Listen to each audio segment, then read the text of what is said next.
Hey up everyone, welcome to Yorkshire Gamers, a Big War Games podcast, and episode 24.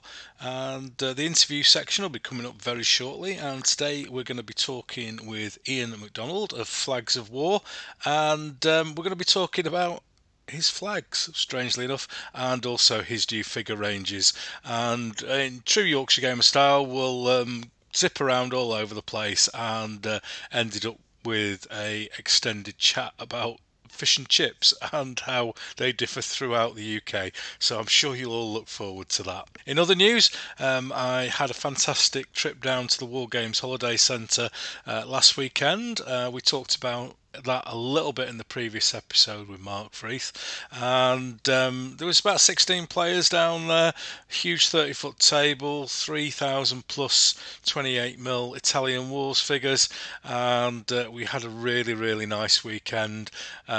Couple of games on the Friday night, Saturday night, leading up to a big bash on the Sunday, and it was all played in a fantastic spirit. There was lots of people there who'd not played Italian Wars before. There was a young lad, two or three young lads, one who'd come with his dad, which was absolutely lovely to see.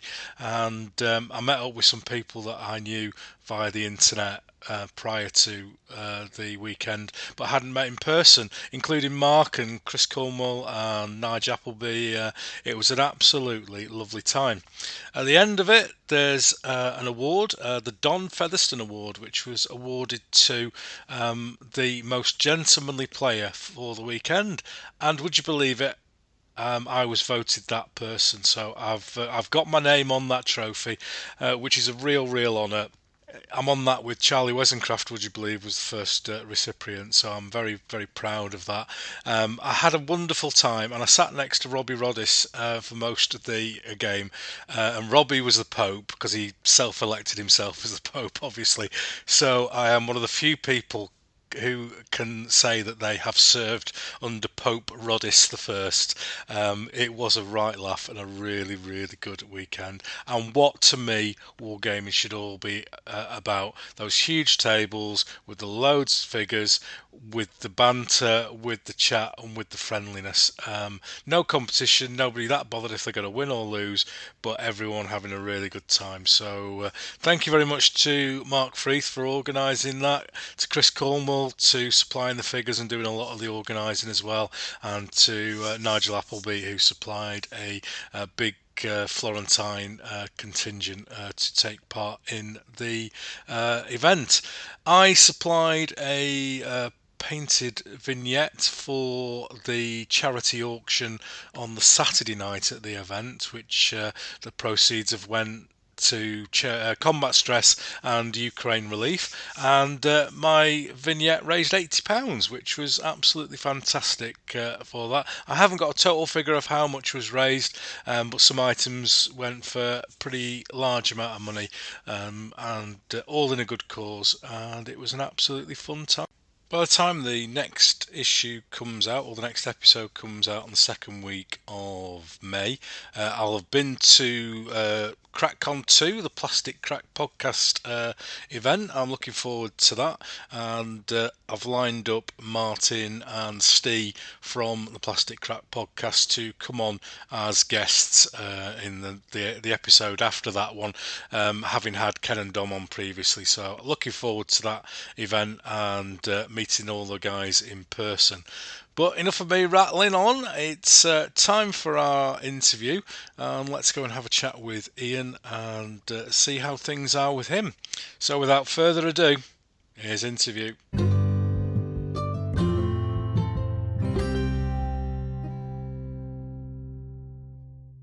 Well, welcome to the interview section of episode 24 of the Yorkshire Gamer podcast. And today we've got another treat for you as we talk to someone who's been supplying flags to Yorkshire Gamer for many a year. And you'll have seen his work flying high above many of my pipe blocks, my Crusader Knights, and much more. My guest resides in sunny Scotland, so he's definitely north of Nottingham. In fact, he's north of Yorkshire. If you want a flag for your troops, my guest is the place to go. From Irish Renaissance to Italian Wars of Independence, from the Crusades to the modern day, this lad's got it all covered.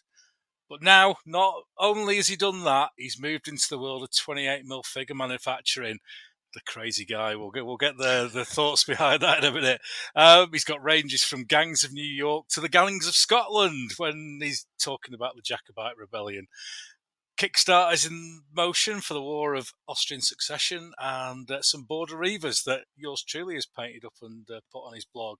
So if you want to relive the days of the 45, be a warrior on the New York subway, or just something cool flying over your units, then this lad is your man. So let's give a Reet Big Wargames podcast welcome to Iain McDonald of Flags of War. Hi Iain, are you alright mate? I'm very good, Ken. Thank you very much for having me. It's an absolute pleasure to be on this, given I'm a long-time listener. So, that's fantastic. That is fantastic. I have to say that. Well, we're going to talk about many things over the next hour to 2 hours, however long it takes us. There's no shortcuts on this program.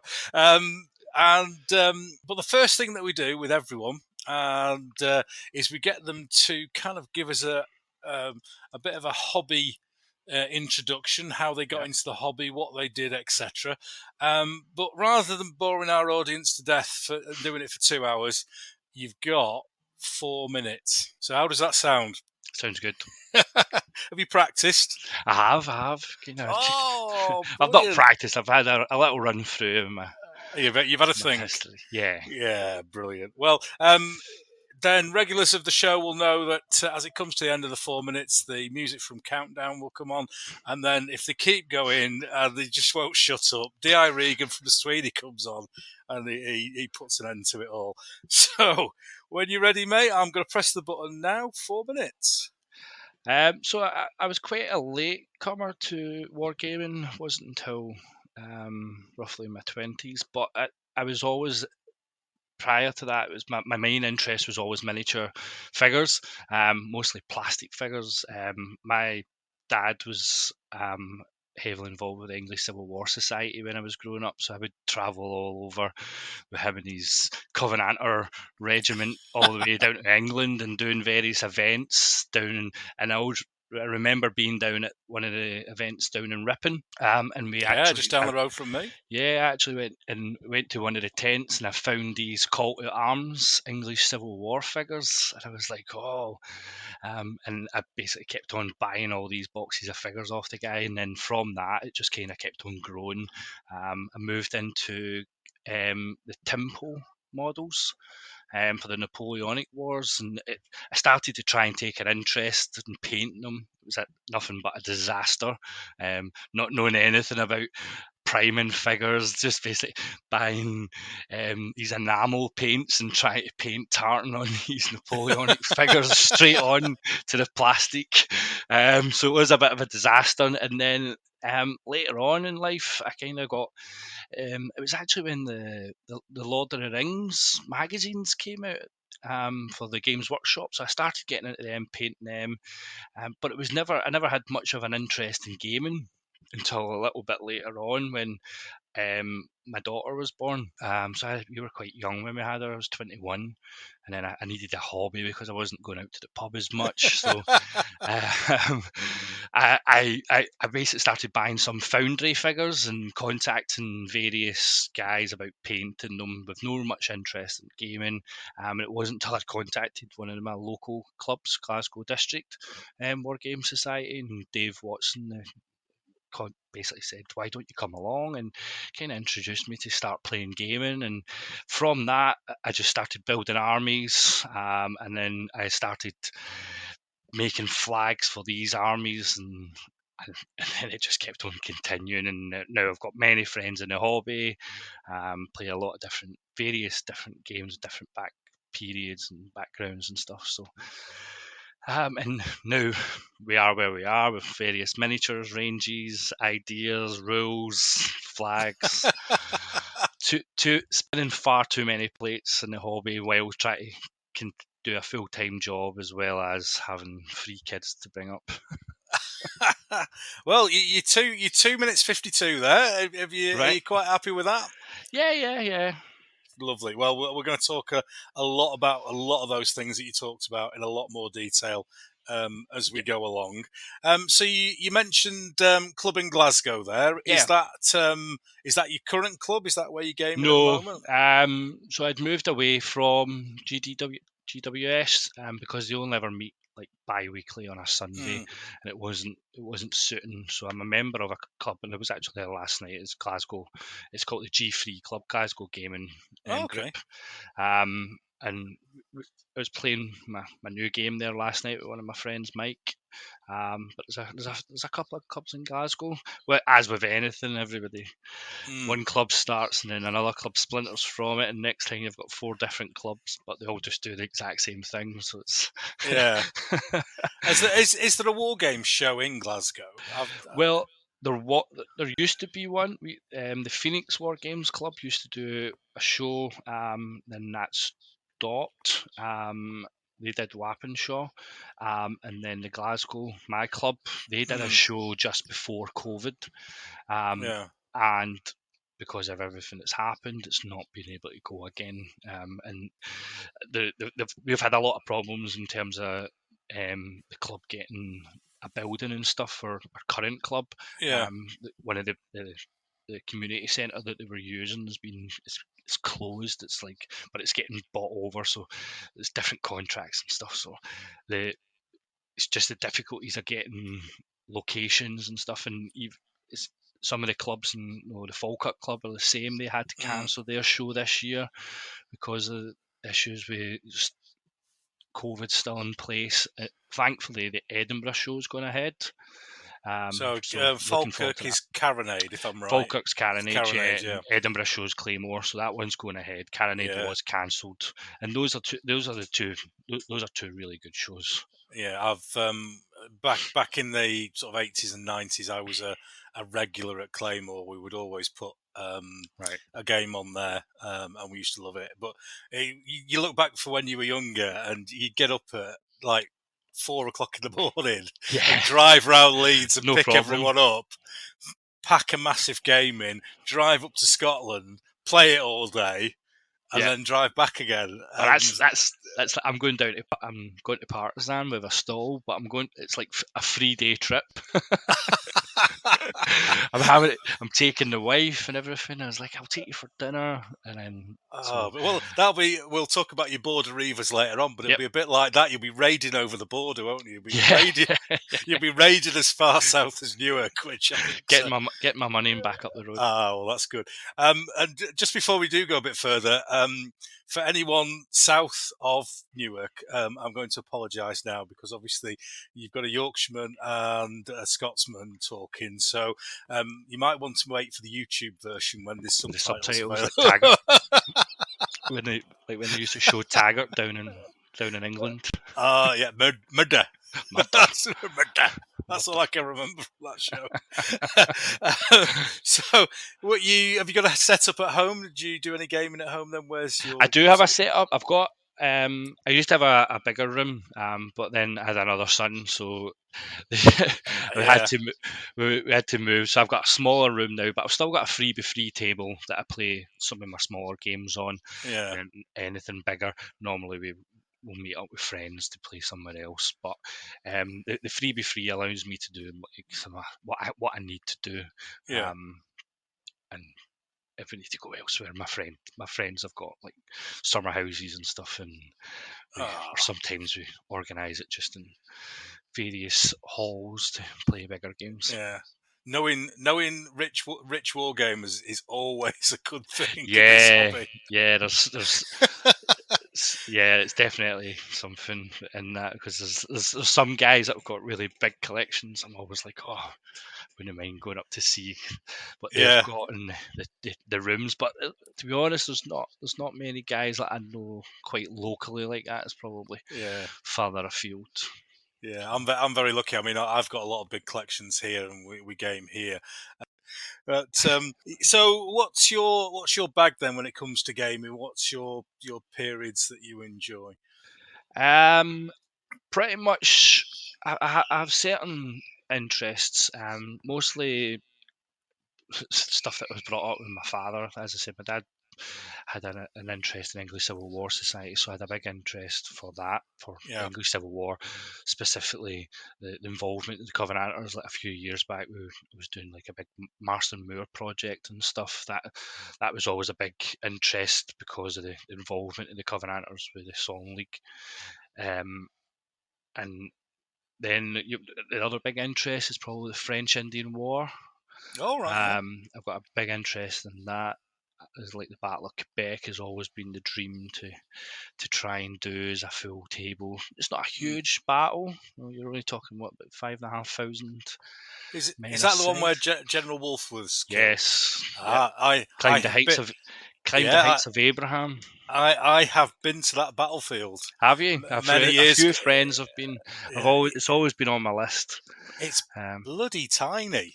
Yeah. It really is small. It's I that think one. A bit of it's away now, isn't it? Yeah. That and Culloden's the same. When you go up to Culloden, it's only half of it. Yeah.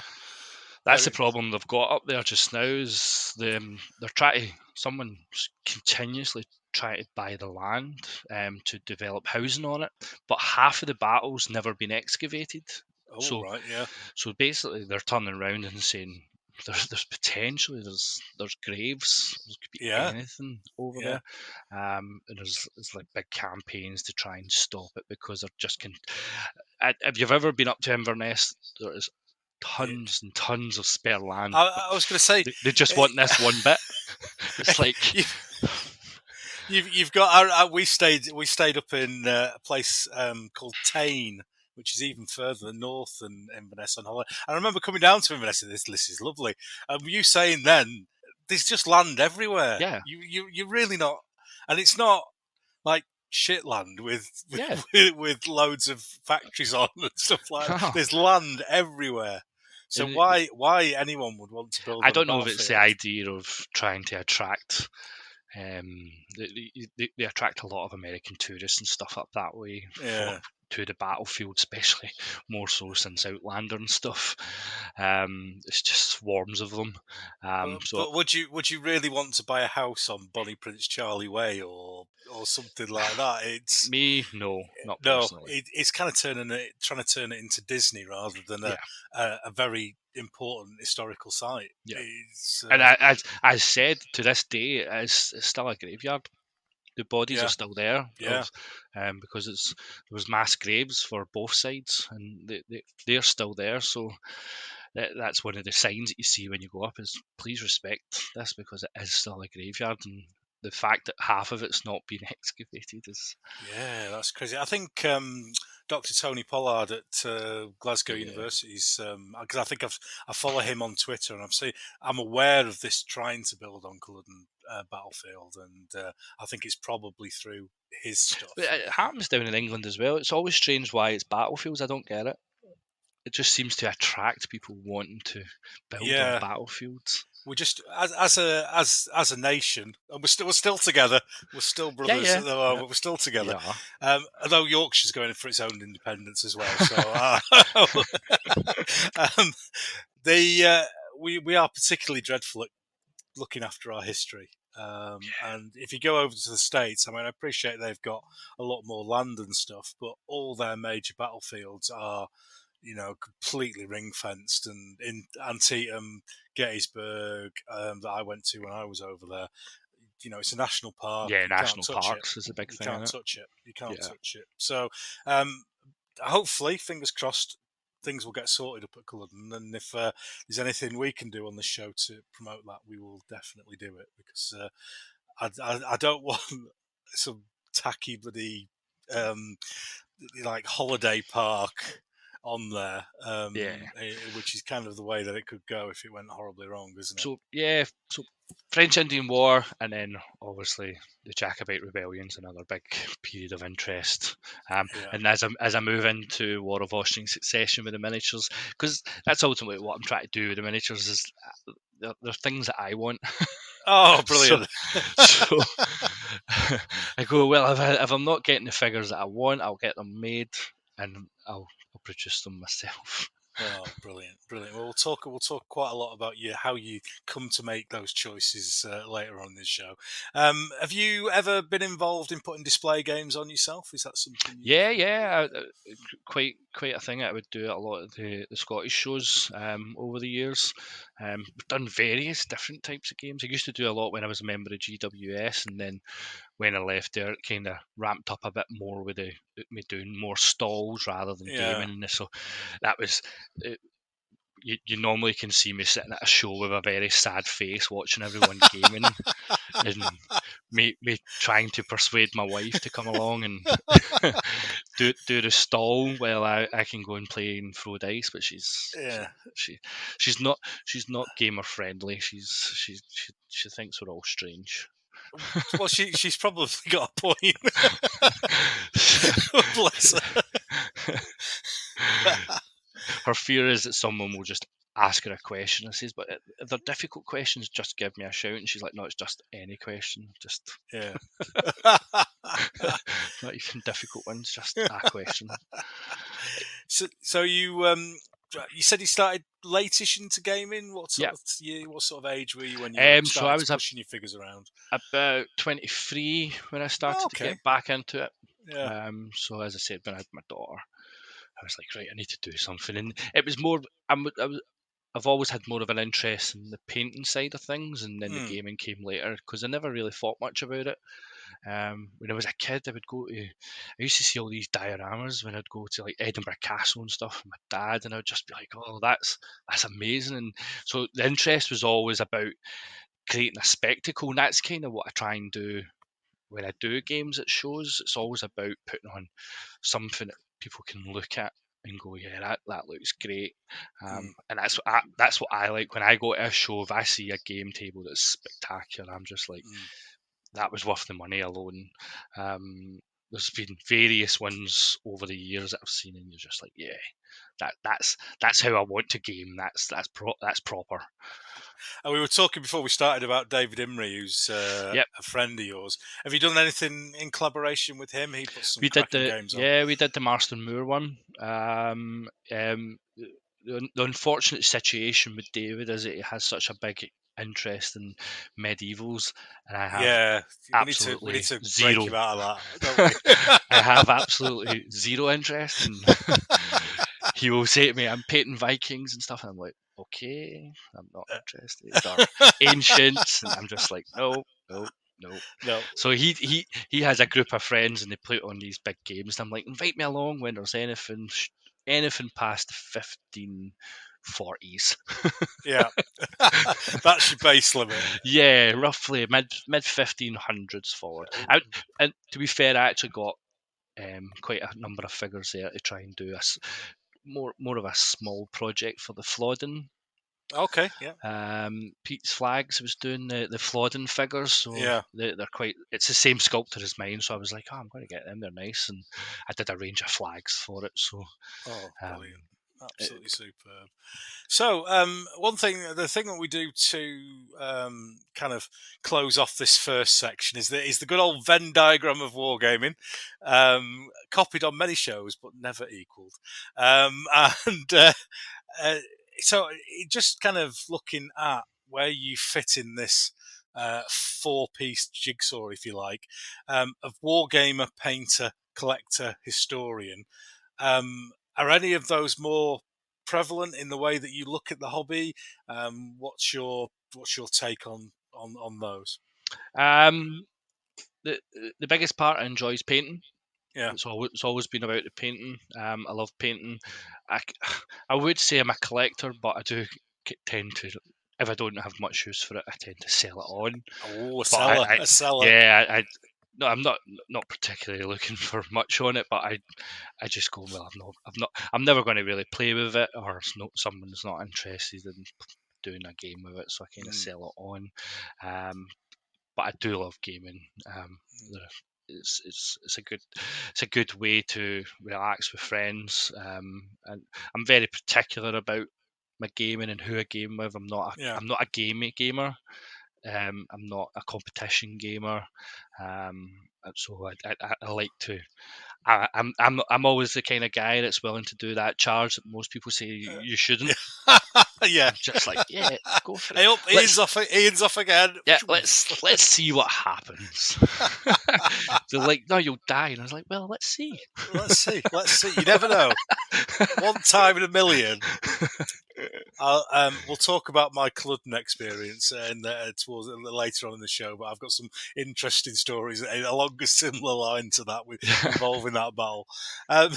So, do you have a large collection of figures then, or have you weeded it out as you've gone along with like you say Yeah, a stuff little that you bit. don't really I've use? always done these like projects, and then I kind of regret getting rid of them sometimes.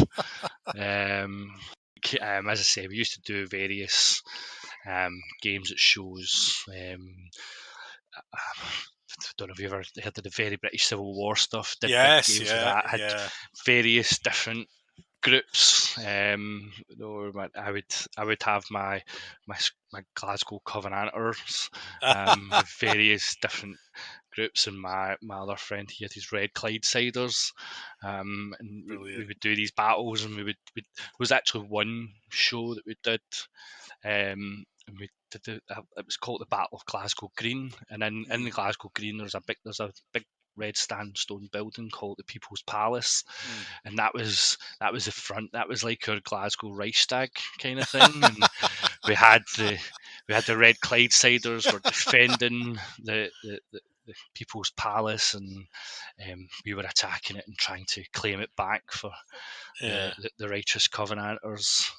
And It, then it was a really good concept, that Very yeah, it British was Civil great. It War, was there was and you could have everyone had their own little. I never got into it because we play Spanish Civil War, which is very very similar. But you know, it would have been quite easy to have some White Rose rebels or something like that, yeah. and So just there build a was local faction. there was so many good concepts with it, and it was an open door. You could do Yeah. anything that you want, and that's how I kind of went and did all the stuff I was doing. Guy Simon was doing all the books at Solway, and I was like, oh, I'm going to change it to be my own story and how things were playing out in Scotland, because there was a big interest on how it was playing down in England. And I guess it's similar. Those guys that did it with the Australian or very British or very Australian war or whatever it was. And they just basically took their own concept and said this is what was happening over there at the time, and the empire's fallen. So it was quite good. But Spanish Civil War is another one. I had a huge collection of the Empress figures. I loved them.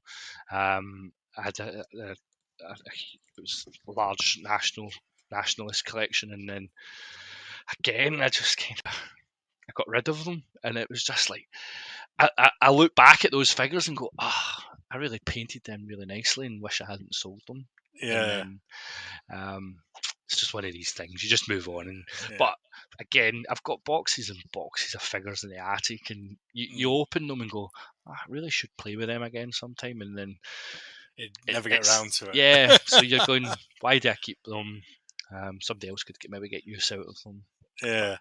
So how do you?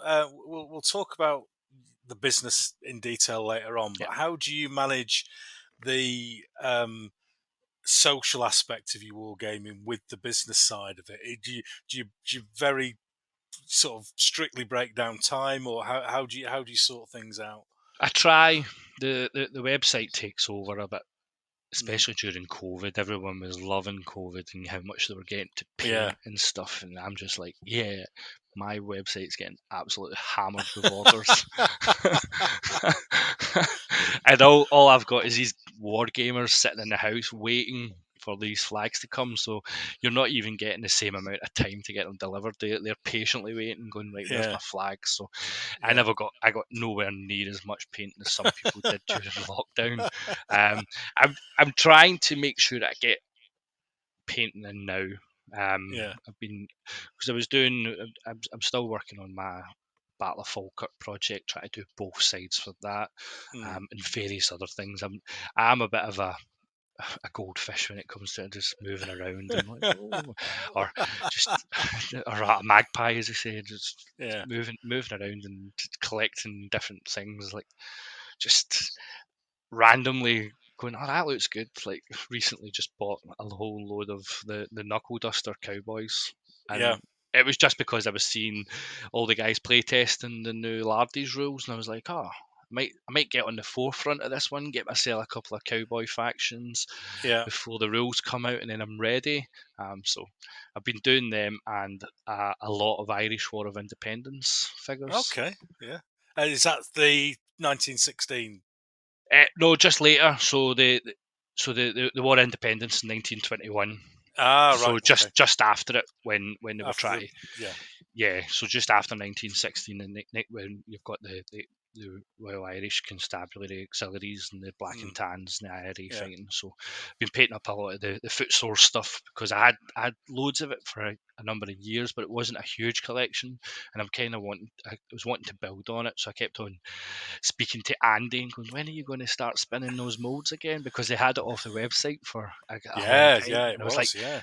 can you start spinning them? And then I kind of forgot all about it. And then he put up that he was spinning them again. I was like, oh, now I've been pestering them for so long. I feel as though I'm obliged to actually buy them and start the project again. So I bought loads of it there, and I'm like, just trying to paint them so that I've got them, and then I can try and find somebody to have a little game with me because I'm doing both sides. I tend to always do both sides so that I've not got an Yeah. expectation or a weight on anyone else, because I don't seem to paint at the same speed as others. Others seem to paint a lot faster than I do. Given, Yeah. I sometimes think that that's a little bit of an illusion with some people. I mean, some people are, but a lot of people think I paint really, really quickly. yeah, But I'll probably put 2 or 3 units a month out, which is but this Dom from the Plastic Crack podcast, he just piles them out. yeah. He'll do that in a week. So I there's a wish. what I think one way to say very, very grounded in this hobby is, one, to say there's always somebody who's going to paint quicker than you, and two, there's always somebody who's going to paint better than you. And once you accept that, just crack on and do what you're going to do. Well, that's why I hate David, because he can paint at such a fast speed and at one of the best standards in the hobby, and I was like, yeah, get. I bet that's not what you actually said. You probably Yeah, said, so worse than it's that.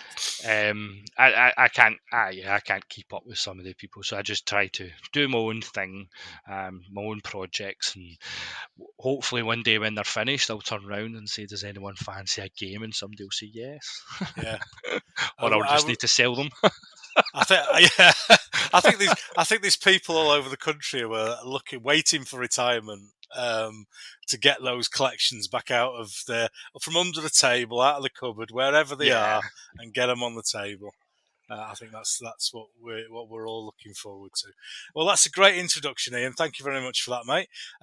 We shall draw a line under part one, and we'll move on to part two, where we have our little bit of a chat about big games.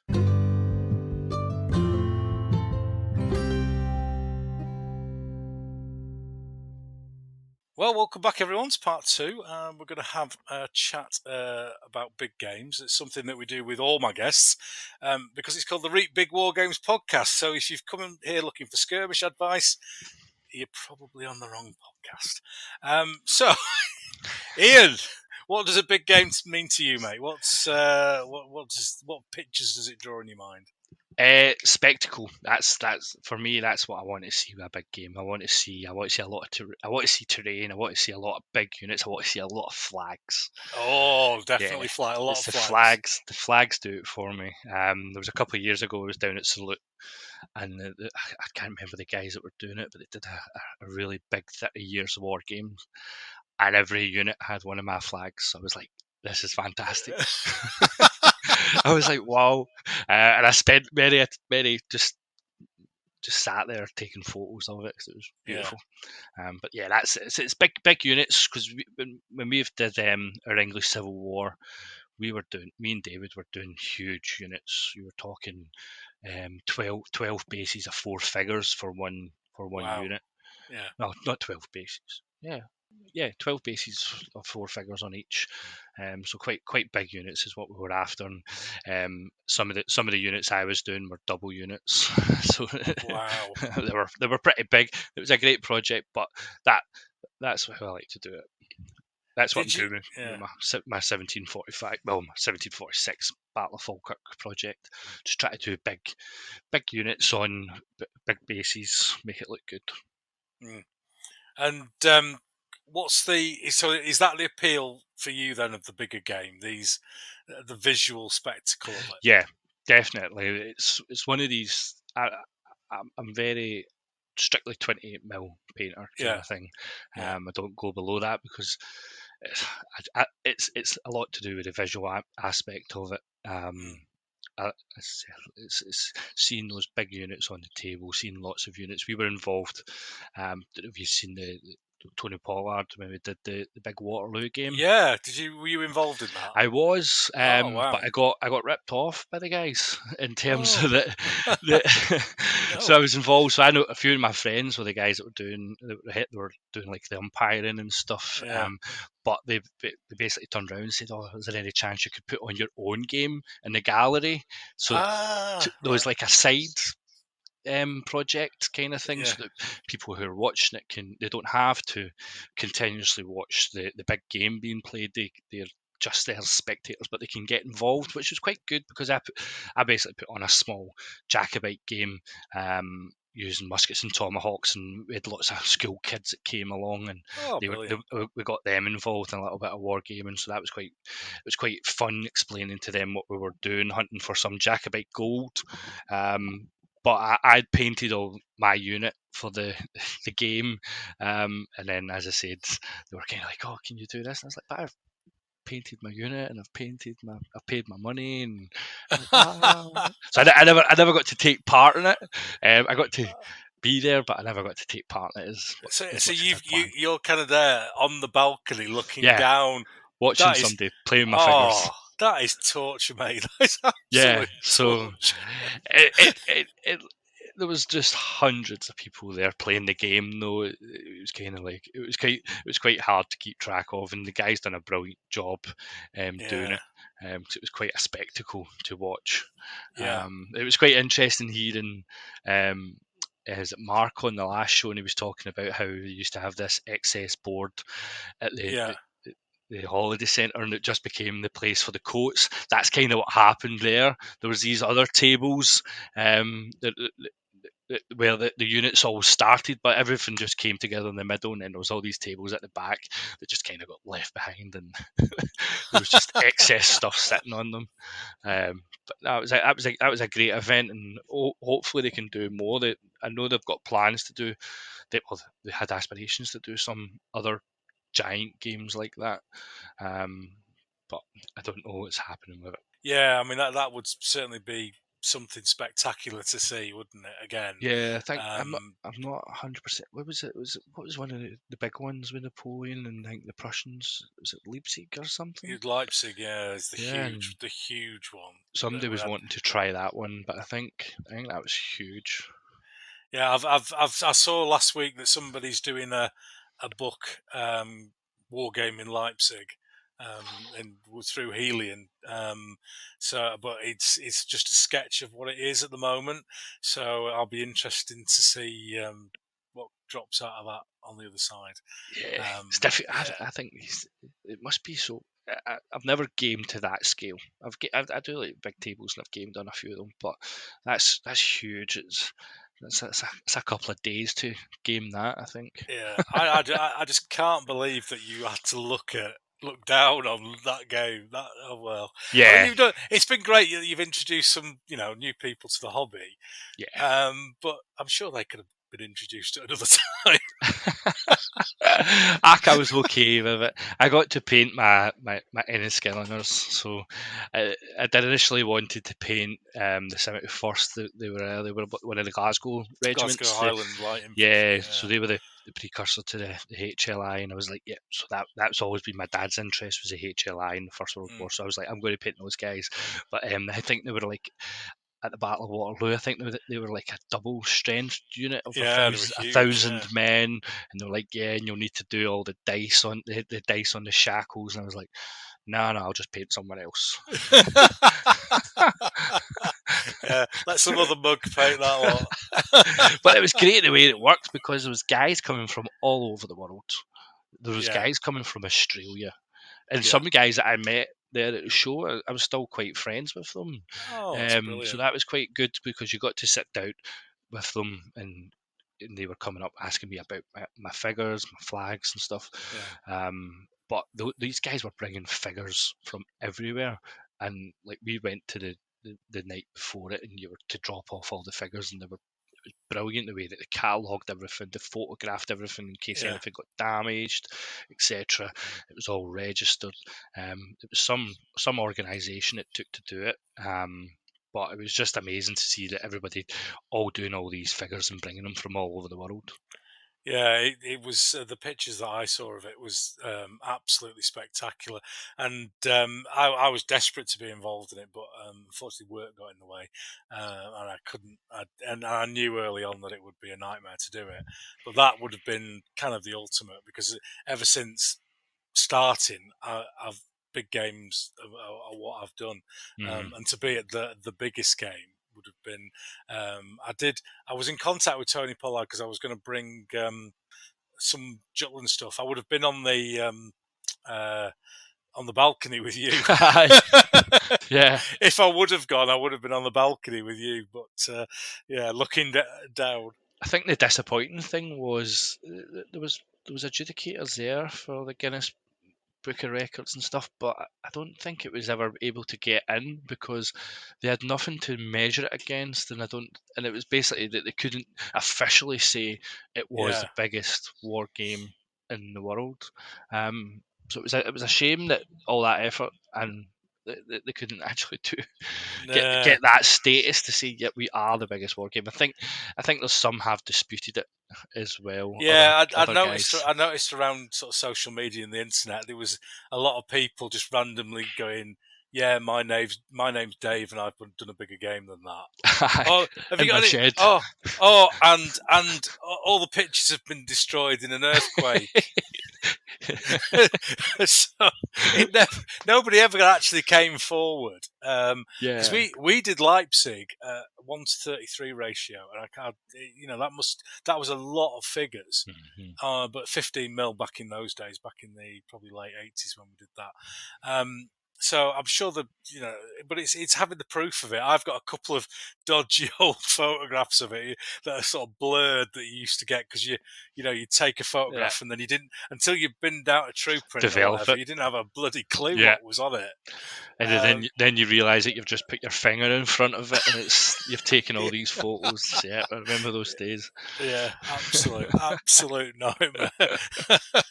So other than the Waterloo game, mate, what's some other big games that you've? So yeah, it was probably English Civil War was probably the biggest interest for the big games. Done a couple of them.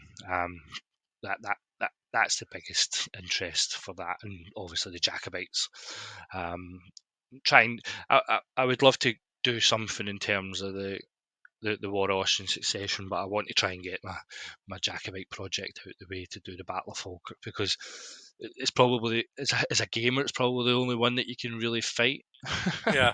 And have anything different outcome in terms of it. So many guys have done what Culloden, Preston Pans probably could change a little bit, but Falkirk's probably the main one that everyone would fight, or you just come up with some made up random battle. Because that's kind of why I got the Dutch figures and stuff for the War Austrian succession, because there was loads of Dutch soldiers based in Newcastle and stuff at that time. But they couldn't fight. They'd basically been captured by the French, and they were released on the proviso that they weren't going to fight again. And then when France entered the war against, when France entered the Jacobite Rebellion phase of it, the Dutch were like, "No, we can't fight. We gave our word, and we just need to go home." So these 4,000 Dutchmen just went back without actually fighting them as they promised to do. Yeah. So you master more game then? Did you take that round just shows in Scotland, or did you Yeah, go we just south did of it the in the border? one show in Scotland, and then David decided to get rid of his whole collection, so I was left with mine. Bugger! I think, What a yeah, bugger! yeah, I think we actually you had him on the show. I think we sold most of it to Simon Miller. Have you? Ah, Yeah, I right. think Yeah. I kept all my Covenanters, and I think I gave all my Parliament troops to David, and then he'd sold them on. But I'm pretty sure it ended up with Simon. Yeah. And he was using them Because for his uh, rules. I mean, we've been going just over a year with this show, and it's kind of turning into like a genealogy program for war games figures Just because traveling. just going around, you know, Yeah, the 54 mm World War II collection that John Lander spoke in from his 72-foot Market Garden game had ended up with Dr. Chris Brown from Scotland, who he'd got hold of them. So that's two people who've already had, and now they're down in Sheffield somewhere. They're not far away from me, yeah. so I need to find out who's got them. And Mark Freeth's run games with the figures as well through John. So yeah, Because of Simon, I was recently speaking to him, and he was talking about he's going to do a supplement for his rules, but it's going to focus on what was happening in Scotland at the time. So I've kind of then went, oh. So I went out and bought a huge collection of figures off Bicorn and Warlord for the Highlanders, and the Covenanters that I'm going to try and build. It's easier to do the stuff in Scotland because it was a lot smaller. yeah, You can get a big, but you can.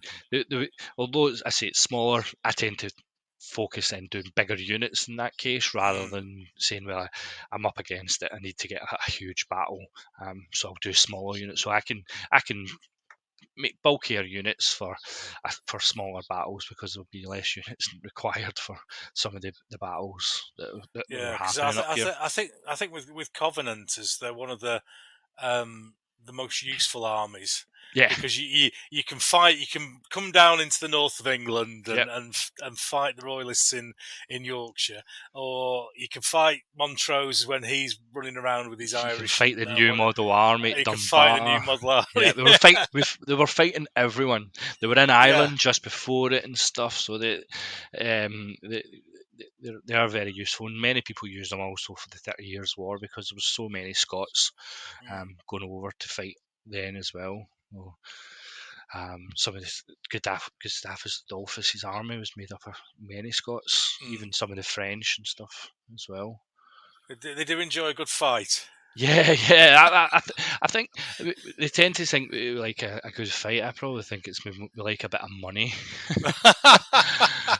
because not only were we going for a fight, we were getting paid to do it, kind of Yeah, thing. So yeah. I think there's the money factor is quite common in it. There's various periods in history of Scots going over to Europe to fight in various battles, but there always seems to be money at the end of it. So. So you kind of suggesting then that the recruitment policy in Scotland is: do you want to come and have a fight, lads? Oh yeah, we're up for that. We won't mind that, and we'll pay you. Right, we're Yeah, coming. yeah. Well, I think it's probably the same recruitment policy that the British Army were using in Ireland for the Napoleonic War. No, Yeah, it's pretty much there's not much jobs. Why don't you come and fight and we'll pay you and feed you? It's like, and oh, feed. Yeah, okay, yeah, and clothe you, and yeah. yeah, put a roof You over might your head. you might die, but that's just a side part. Yeah, I suppose there was you're likely to die at home anyway, weren't you? Yeah, If you know, with all lack of yeah. food, disease, all that sort of stuff. So dying somewhere sunny, if you were lucky to go to the peninsula or something like that, if you're going to go. Yeah, so it wouldn't work today. Recruiting the recruitment posters.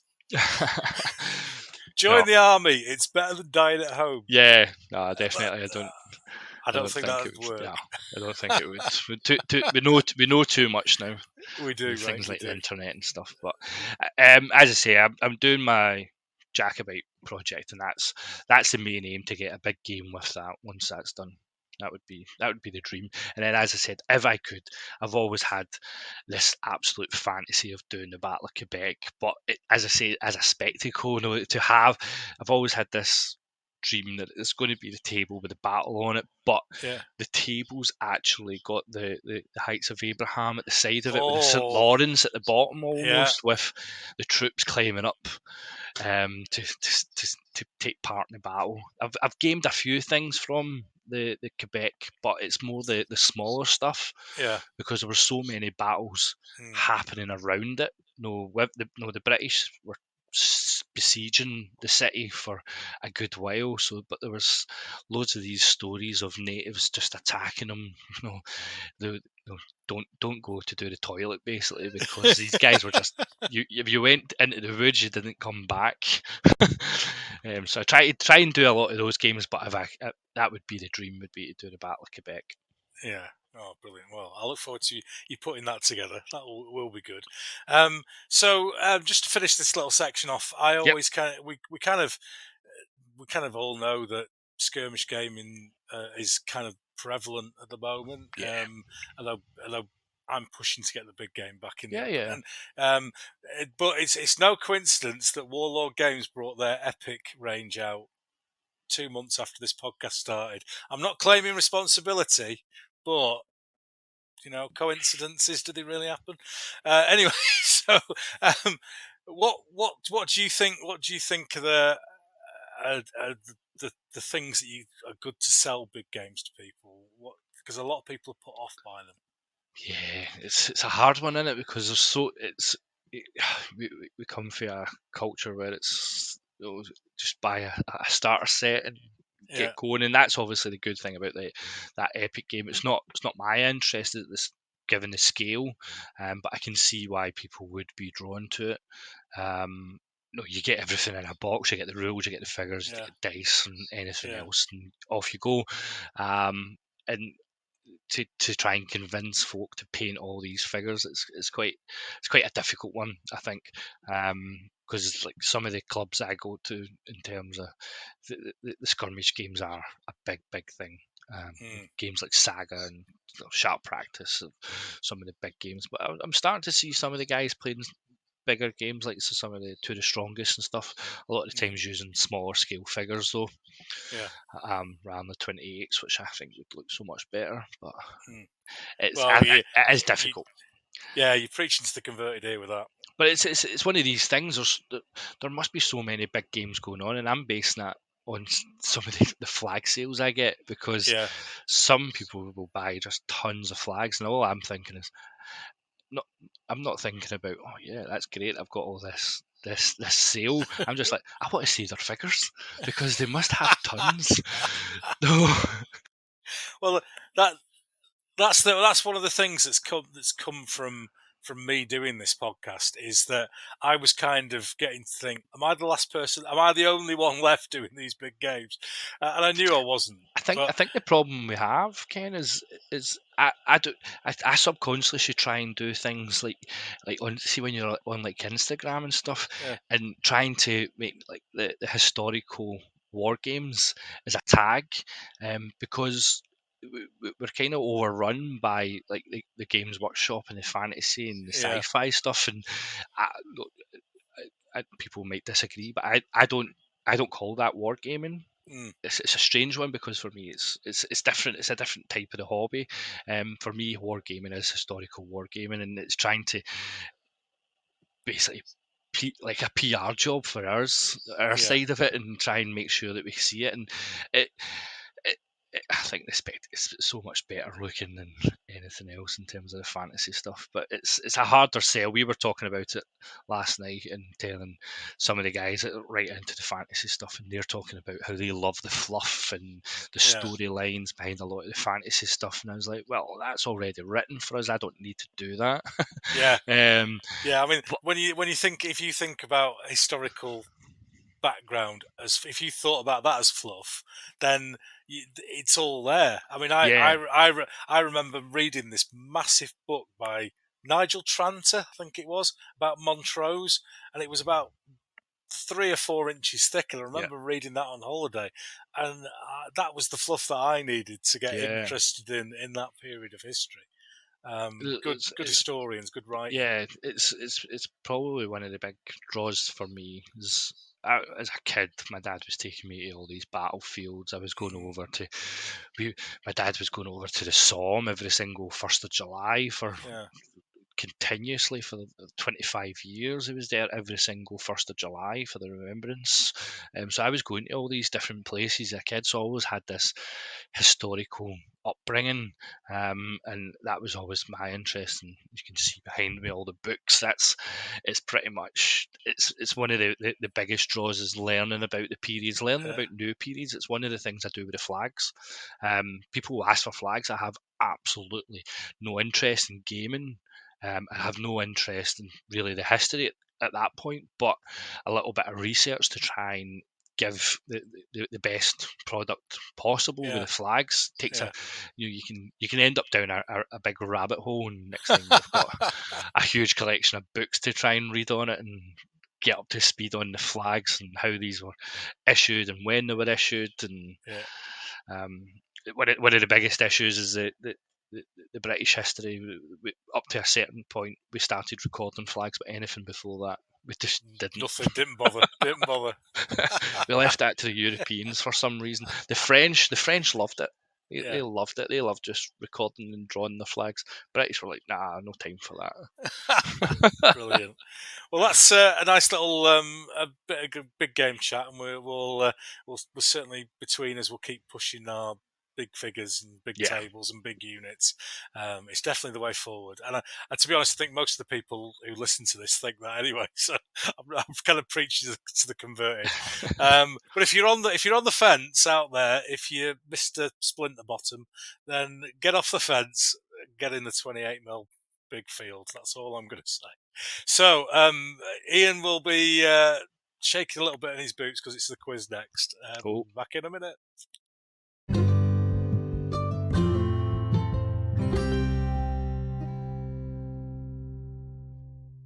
Well, we're back in the room with the Yorkshire Gamer quiz, and this has been in the show since episode 1.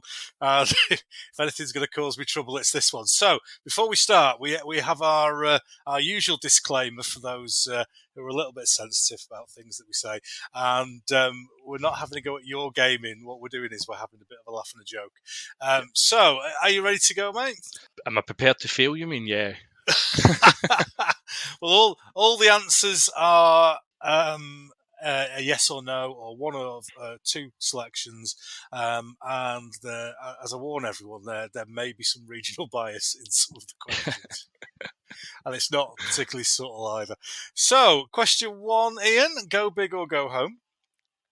Go big. Go big. Number 2, contrast paints. Are they great or are they a gimmick? Gimmick nonsense. Oh, good lad. You're choosing your paintbrush. Are you going for posh Southern Winsor and Newton or Yorkshire made Pro Art? I do like the Winsor and Newton. Oh, dear I've got a lot of them. Dear me. Question 4. 96 figures. Is that an army or a unit of pike? That's a unit of pike.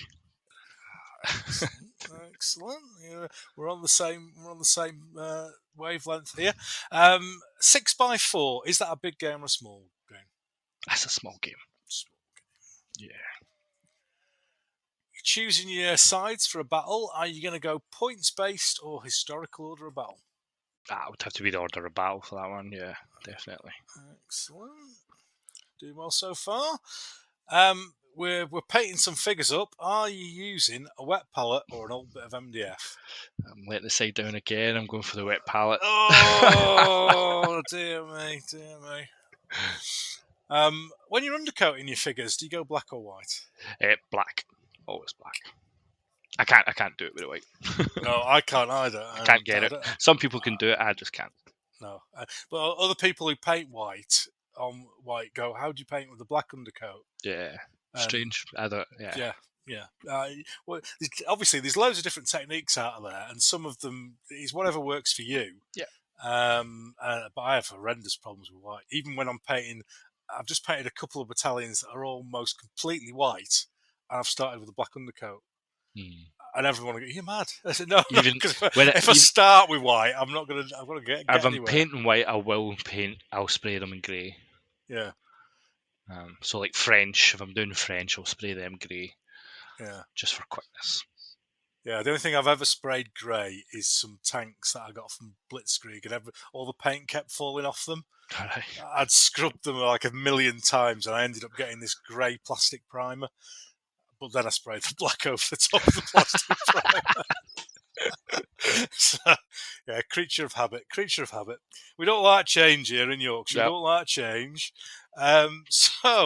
Question 9. You're offered a drink. Do you have Yorkshire tea or dirty mucky coffee? I like both. I do like. I'm offering you. Are you going to offend me and have coffee, or are you going to have tea? I would say tea because I only drink espresso, given my wife's Italian. So well, and Italians can do espresso. Yeah, so that's only.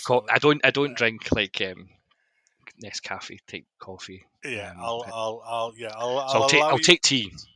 I'll allow you a pass for a good Italian espresso. That's very good. Wargames units, if historically accurate, do you like them tightly packed or socially distanced? Tightly packed. Tightly packed. We like a good-looking unit. That's what we like to see.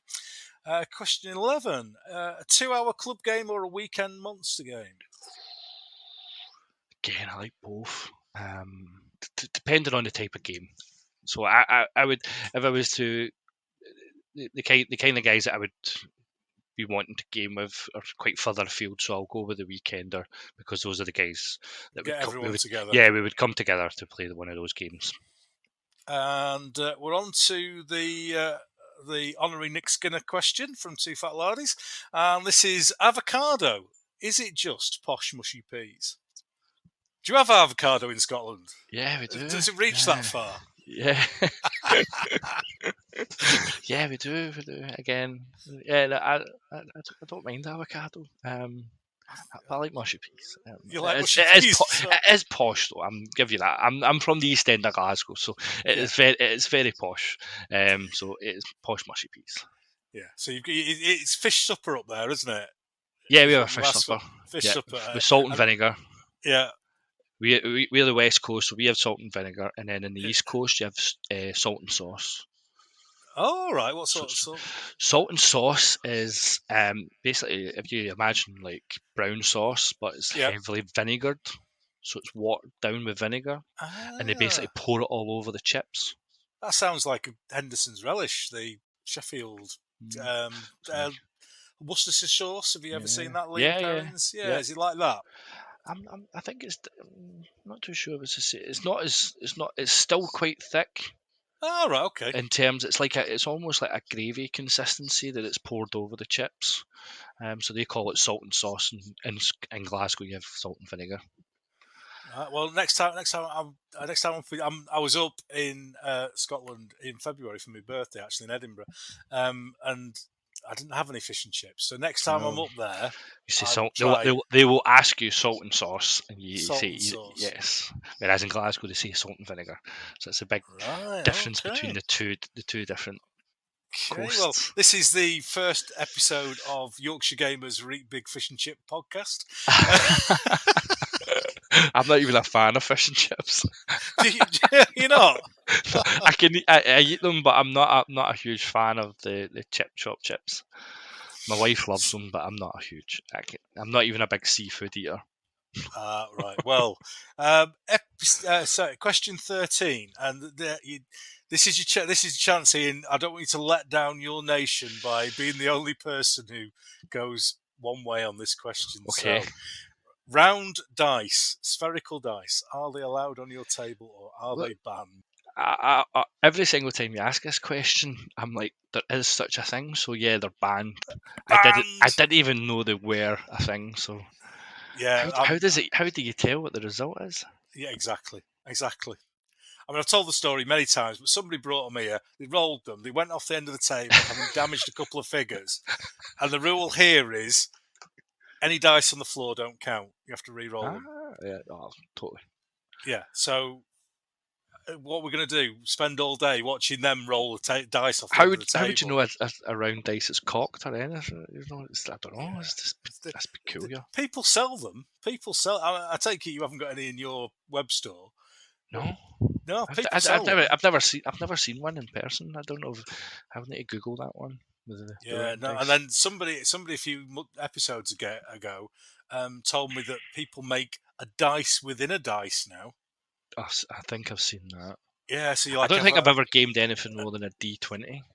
No, I've opened up. It's like opening up the doors to hell, and somebody's bringing up more and more obscure dice. Yeah, each time D20. I did have an interesting game playing Frostgrave which uses D20, and I sat playing the game for about the first half hour. I couldn't understand why all my dice results were utterly crap, and it turned out it was just a double D10 I had. Ah, right, okay. Yeah. So we couldn't work out how I wasn't passing any of my tests, and it's because it never went up to 20. It looked like a D20. It was a double D10. I said, "What?" That is brilliant. That is brilliant. We've kept our 100% record on the round dice, which is good. And now it's the David Marshall question from TM Terrain. I should get sponsorship money from these, shouldn't I? This is another chip shop question. Are you going to have haddock or cod when you go down the chip shop? Well, you don't get, see, in Scotland you don't really get much options. It's only really cod. Do you not? No, it's not. You don't get haddock? No, so when you kind of go over the border, you go to a chip shop and you have all these different options on the. They're like, what fish do you want? You're like, just fish. Just like, what? Yeah, you don't. When you go to my local fish and chip shops, you just ask for a fish and chips. You don't give you various different types. Yeah, we usually have the choice of haddock or cod in Yorkshire, I have to say. I was recently down Haggerson Castle way and down near Newcastle, and we were going to various places down that way, and obviously seaside towns. Is it beach houses? The place, and we went to the fish and chip shop, and it was like, because obviously being a seaside town, there was just like all these different fish options. It was like, I don't know.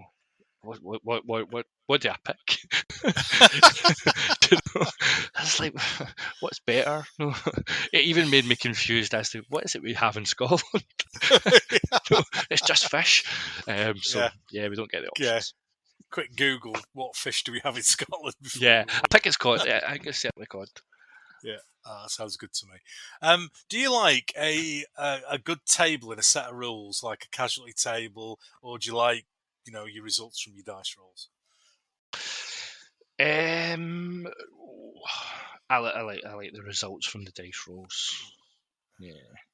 What is the modern way, as we call it? I think I know the answer to this one because you've kind of said it already. But 28mm is king, yes or no? Oh yes. Anything below is just, I'm not even entertaining. I've never. It doesn't come near my table. It doesn't even come through the door. Oh, hey, I like it. Put it this way, I don't even do the flags. I never thought of that. Yeah, you don't do the flag swaller, do you? No. I've done them in the past. It becomes so many. How many flags do you sell on a sheet? So it becomes a little bit more complicated. What flags do you put on a sheet? I used to do custom orders for people, but the website became too busy. I was like, I can't do them. Yeah. No, David Emery's been painting that epic battle stuff, and I just keep every time they look great, and every time he puts up a picture, I just text him and I'm going, please stop now. Just stop. It's like, so he started painting his Austrians again, and I was like, thank you. yeah. Some proper big figures. We've only got 4 questions to go. Go for it. Number 17 is unpainted miniatures. Are they allowed on your table? Yes. No way. Excellent. The deal breaker question here. And just like to say, obviously, we don't show the video from this, but Ian's wearing his Rangers top. So we had a bit of a chat. Well, we'll bond over Stuart McCall, won't we? We will. The legend that is Stuart McCall. Bit of a hero of mine when I was a kid, so yeah, definitely. Yeah, and a hero at Bradford, definitely. And a lovely guy as well. I've actually met him a couple of times because he lives in Harrogate, near where, or used to live in Harrogate, where I work. He's at Sheffield United now, isn't he? He is. Yeah, assistant manager. Lovely guy. Really, really nice guy. So you need to choose Bradford City or Leeds United. Who are you going to go for? I'm going to go for Bradford. Been to Bradford. I've been to the stadium, and my dad, growing up at his age, has nothing nice to say about the old Leeds team. Dirty Leeds. Nothing Dirty at Leeds. all nice to ever say about them. So that kind of got ingrained on me. And we beat Leeds in '92 as part of the Battle of Britain. Leeds were the champions of England. Rangers were the champions of Scotland. And the things that they said about us leading up to that match, they basically written us off. You weren't going to beat the champions of England, and Rangers beat them twice over the two legs and put them out of the Champions League. Yeah. So yeah, it's always. I mean that was that sort of Billy Bremner, Norman Hunt, Frank Gray team of Leeds. That was kind of the team when I was growing up, and there was times when I thought that you just like walked up to your opponent and punched them in the face, and that was like a legal tactic within football. Mind you, Graham Souness was pretty much the same, wasn't he? He didn't really tackle in a friendly manner at any stage. He didn't make many friends out with Rangers up here either. He got sent off in his first game for putting his foot into the groin of one of the Hibs players. It came on as a substitute, and he was on about 5 minutes and just basically launched right into the Hibs player. He got sent off. Well, we're getting distracted, but that's normally what happens on this podcast. But just off shoot from that, it is related. But we were watching Sky Sports not that long ago, and my wife quite likes football. She comes to Bradford with me. She goes, "Oh, that Graham Souness, isn't he a lovely guy?" And I said, "Right, hang on a minute." And I got this show reel of Graham Souness's worst tackles from YouTube. And I showed her them, and she went, "Oh, I met him recently. God." He was doing a book signing in Glasgow, and he is fairly nice chap. Yeah, he is quite nice, but obviously on the football field, he was a bit different. Bit of a temper. So, question 19: Yorkshire or the other place over the hill? Yorkshire. And finally, Games Workshop. Are they the work of the devil? Yes or no? Yeah, they are, but they're very good at it. Brilliant. They've got the Midas touch, haven't they? Yeah, they know how to make money. But it's interesting the amount of guys that you deal with, though. Me having my website, and I deal with various different guys, but it's amazing the amount of guys in the historical side of the hobby, whose background is from Games Workshop. And that's coming through a lot now. It's coming through quite a lot. But then I've kind of seen it from my lad's perspective as he's grown up and done a bit of GW stuff. And it's like, "Oh, Dad, can I get a new set of rules? And can I get a new codex?" It's like, hang on, you only asked me 10 minutes ago. Other than Lord of the Rings, I've never really been into any of the Games Workshop stuff.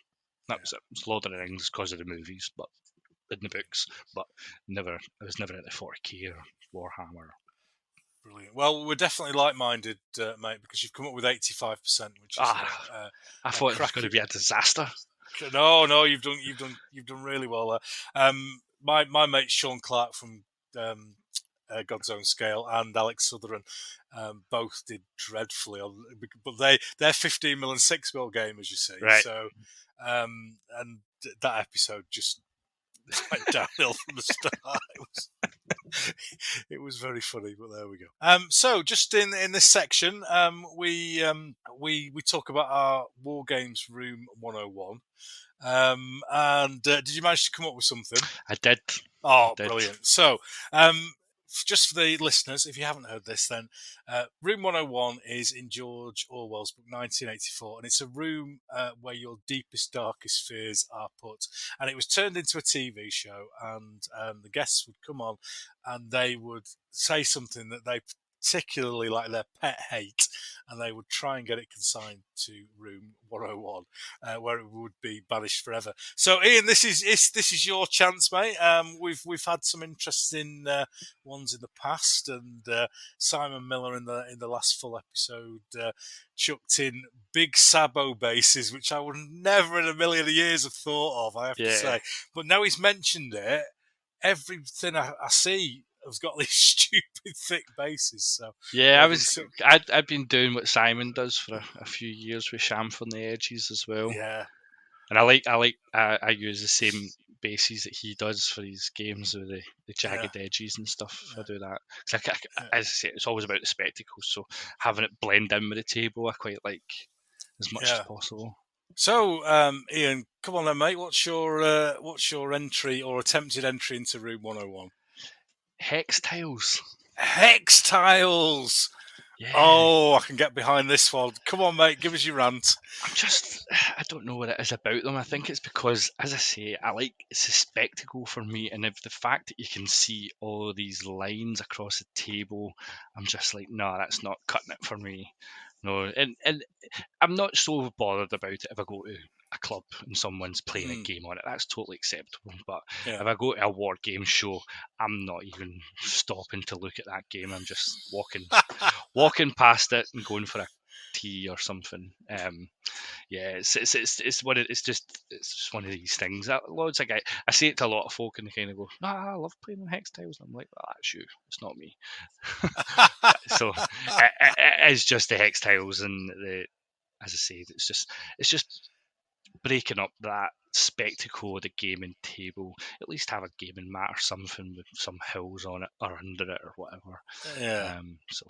Hex tiles. Have you had a personally traumatic experience with hex tiles? Have you get bullied off hex tiles? No. It's just, as I say, I think it's just when I see them, I'm just like, what's the point in them? And I'm not too sure about them, and I don't find it appealing. And a lot of the time, the folk aren't even using them it's like an aid to their game, like moving through hex tiles. And I think it's even, I never liked. You get the computer games that they moved in the hexes. Yeah. I never ever liked those games either when I was growing up. I know you were talking recently about Total War. I quite liked that. That was probably one. But the hex games and the hex tiles, I just never ever appealed to me, and I just like. I think there's like a crossover point, isn't there, between a board game and what I would call a traditional war game, and that hex thing kind of makes you think about a board game, doesn't it? Yeah, totally. I think so. Having, although on a hex you've got more choice with your facings, you've got limited. You've got 3 facings to the front, 3 facings to the rear. And it's kind of pushing it towards like a chess thing, where you've got a certain number of moves. I know it. I suppose it works. Have you ever played any sort of like air combat games where involving hexes? I see where you're going with it, and I can kind of understand maybe that for air combat, but it's just not. No. It's not for me. No, I'm not a huge aviation kind of fan anyway. I'm more all about the guys on the ground rather than the planes. So it's never something I've really gamed. But as I say, I get why people do it. It's just not for me. And it's one of my pet. As I say, if I see it at a show, I'm not entertaining it. So. Excellent. Well, we like pet hates on here because I've got a few, but that's the main one. Yeah, we as gamers, I think there's something that everybody does that we'll all just go, "Oh, I don't like that. I don't like that." And the people who look at my stuff and they go, "Oh, I don't like big units. Don't like big units. Don't like big battles." No problems. Yeah. It's most of them are big battles. So, but the problem for those people is that I am the gatekeeper for Room 101. So if somebody comes on and goes, "I'm going to try and put big battles into Room 101," I'm just going to say no. Yeah, I get it all the time with painting tartan. Yeah, I like your figures, but I don't want to paint tartan. Yeah, it's my room. It's my room. Don't paint tartan on them. No worries. Well, we've had a lovely chat around various topics, but we're going to go now and talk about flags of war.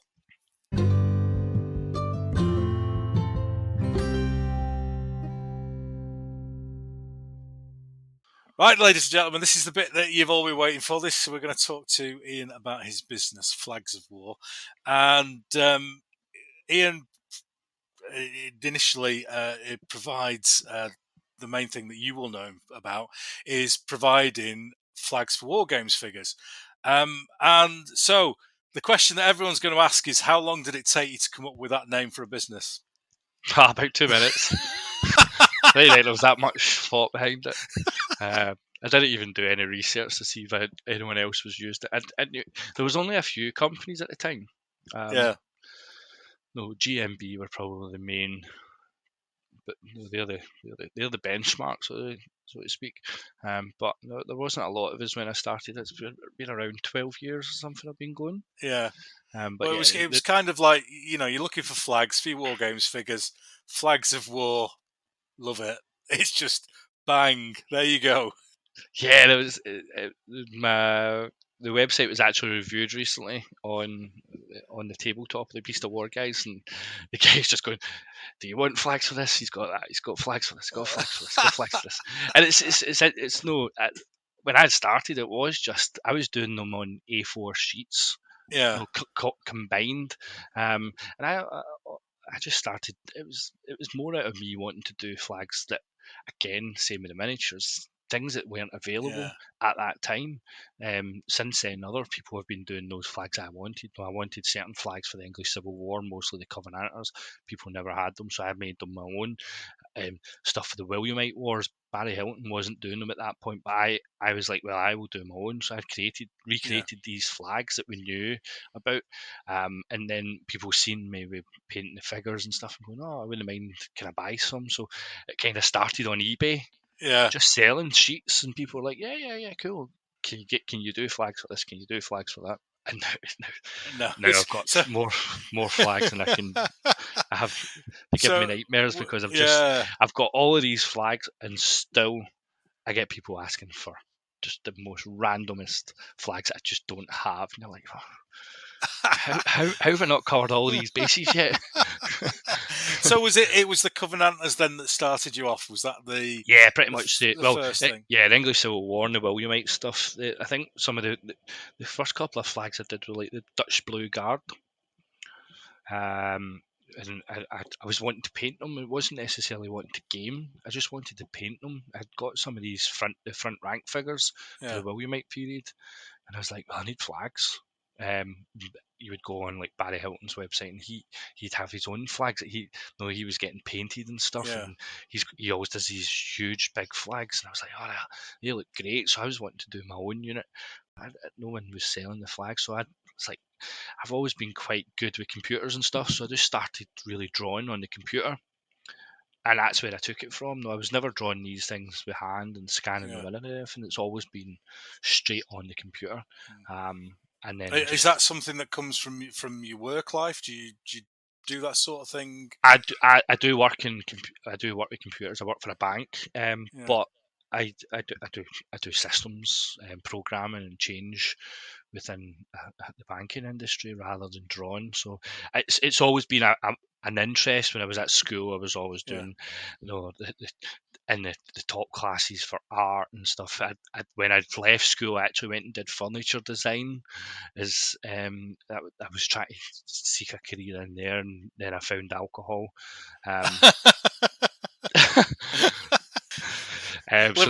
Living in Glasgow and supporting Reivers, and you found alcohol. So that's a surprise. The idea of further education was out the window. So, but I always had that artistic interest, and just drawing was something I always wanted.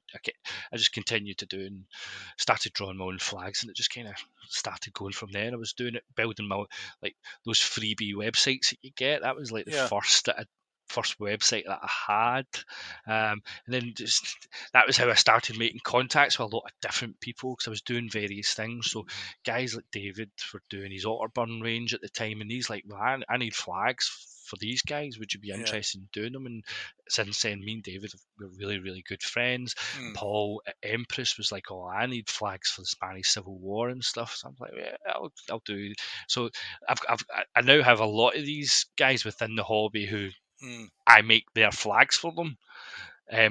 Some ones that I don't even sell, I just do them directly for those guys to sell on their website to support. No, the way I see it is I'm supporting their ranges as well. Yeah. I do flags for like North Star as well. So just all these various different ones. I try and help them, and ultimately sometimes sharing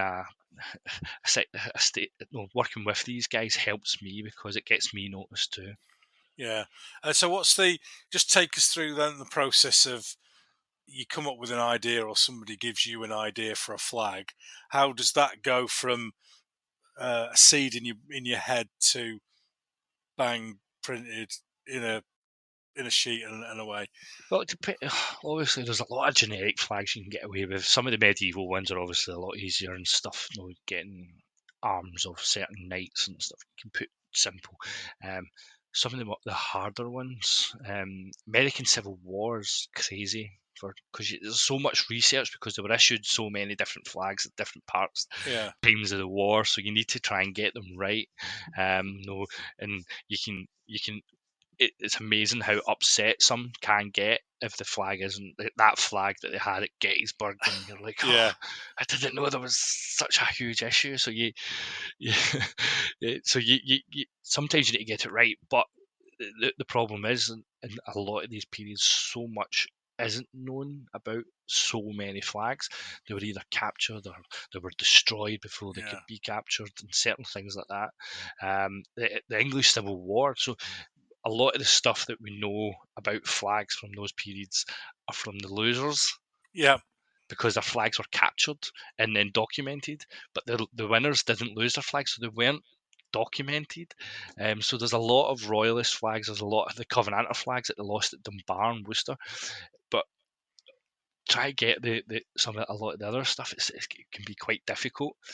So sometimes we will come up with just conjecture ideas because what you have is people might go, well, how do you know that that's a flag? I say, well, I don't know, but I've used certain logic to come up with what I think that flag could have looked like, and went with it because people want flags. That's it. Simple. No, are you going to say, well, I've got this unit and no one knows what the flag looked like, so they're just not going to have one. It's not going to look as nice on the table, is it? No, exactly. Exactly. So I take it then that you have to do quite a lot of research. Yeah, sometimes depending on the periods. Yeah, it can be quite. It can take up a hell of a lot of time. As my wife will say, it's far too much time. So do you have a large collection of books that you can dip into? Like recently I was doing some of the Italian stuff for yourself, and as I say, you can end up going down an absolute rabbit hole. I'm learning how to search for things in different languages. Yeah. Oh, I like that. Because a lot of the stuff you won't get, like the Spanish is really particular in terms of most of all their stuff isn't documented in English. It's very much documented in Spanish, and it's similar with the Italians. You can type in Italian Wars of Independence flags, and you don't find much. No. But if you start searching these things in Italian, you find far much more. And then I was looking at it recently, and I got some interesting flags that I would hope that I'm going to bring to the range, and it's certainly like what they would say that the papal infantry and stuff are using. So it's trying to get those, and searching for things like 30 Years' War in German or Swedish. You find a lot more searching for French flags in French, obviously. You do tend to get a bit better hits on the internet. Contacting various different museums and stuff. Sometimes they're not always willing to give the information because obviously I'm trying to sell a product, but sometimes they do.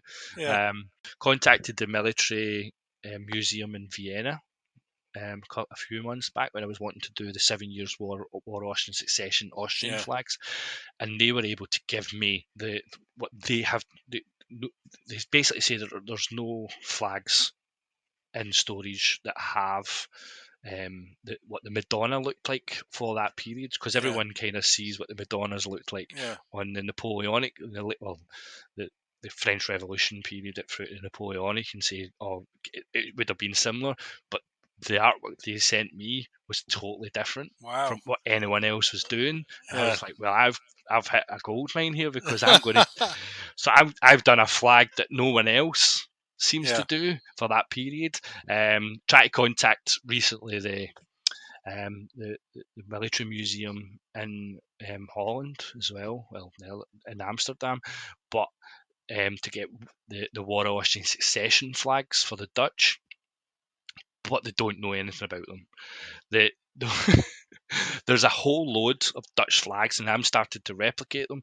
But these flags are only known because they were captured by the French, but the French never documented who they took them from. So only way that you can kind of understand or maybe try and attach them to certain units is because certain units came from the different states as part of the 7 provinces. So whether it's Utrecht, Holland, a lot of the flags have the shield emblem up in the canton, so to speak.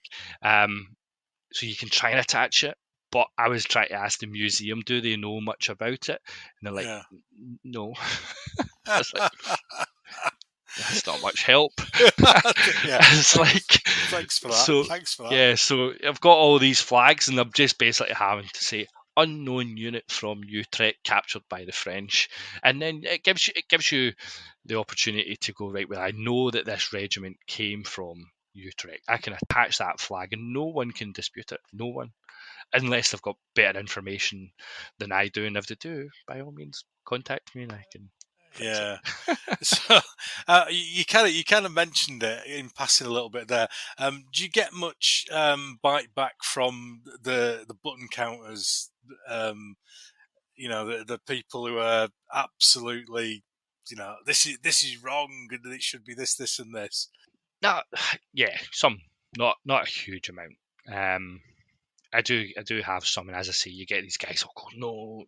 I need the exact flag as it looked like for this battle in 1864, and I'm like, oh, do you know exactly what it looks like? And they could maybe send you like a tiniest little image, and you can't pick out any detail from it. And I'm like, oh, I can't do anything with that, really. I can't see from that what it is. Or maybe it's a period painting or something. Or you get like, I was trying to do the Irish Renaissance battles, the Elizabethan Wars, and they have a number of woodcuts. But to understand what the flags 100% look like, it's not that easy. So you kind of some artistic license, but yeah, you get some every now and again. But I just go, well, if someone else has that flag, you can buy that off them. It's by all means, go and get it.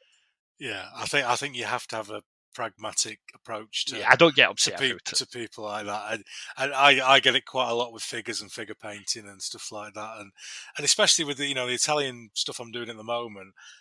I'm running blind with a lot of this stuff because there isn't a lot of information out there in English, and you're guessing a lot of stuff. You're using figure ranges that aren't particularly designed for it. Oh well, you've got that belt buckle wrong.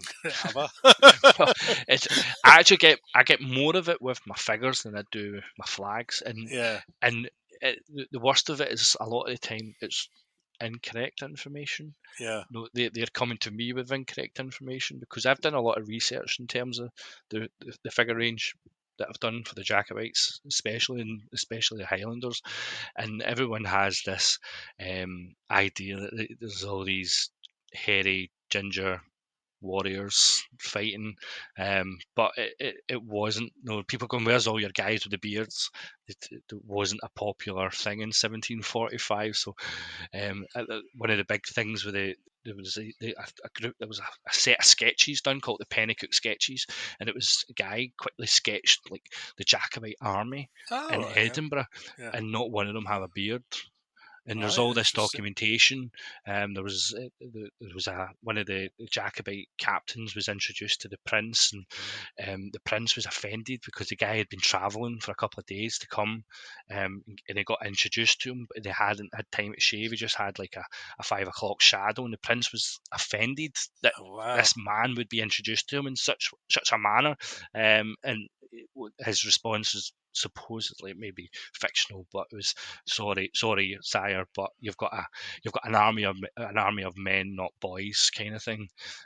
So this kind of information tells me that, well, beards weren't a thing. Maybe in the 1600s, English Civil War period, the Highlanders may well have had that. I'm not going to dispute that one, but in 1745 it certainly wasn't. So I get more of it with the figures than I do with the flags. Yeah. Have you ever come across a flag that's been so detailed that you've just not been able to capture everything? Yeah, there's some that I just don't touch. I'm just like, no.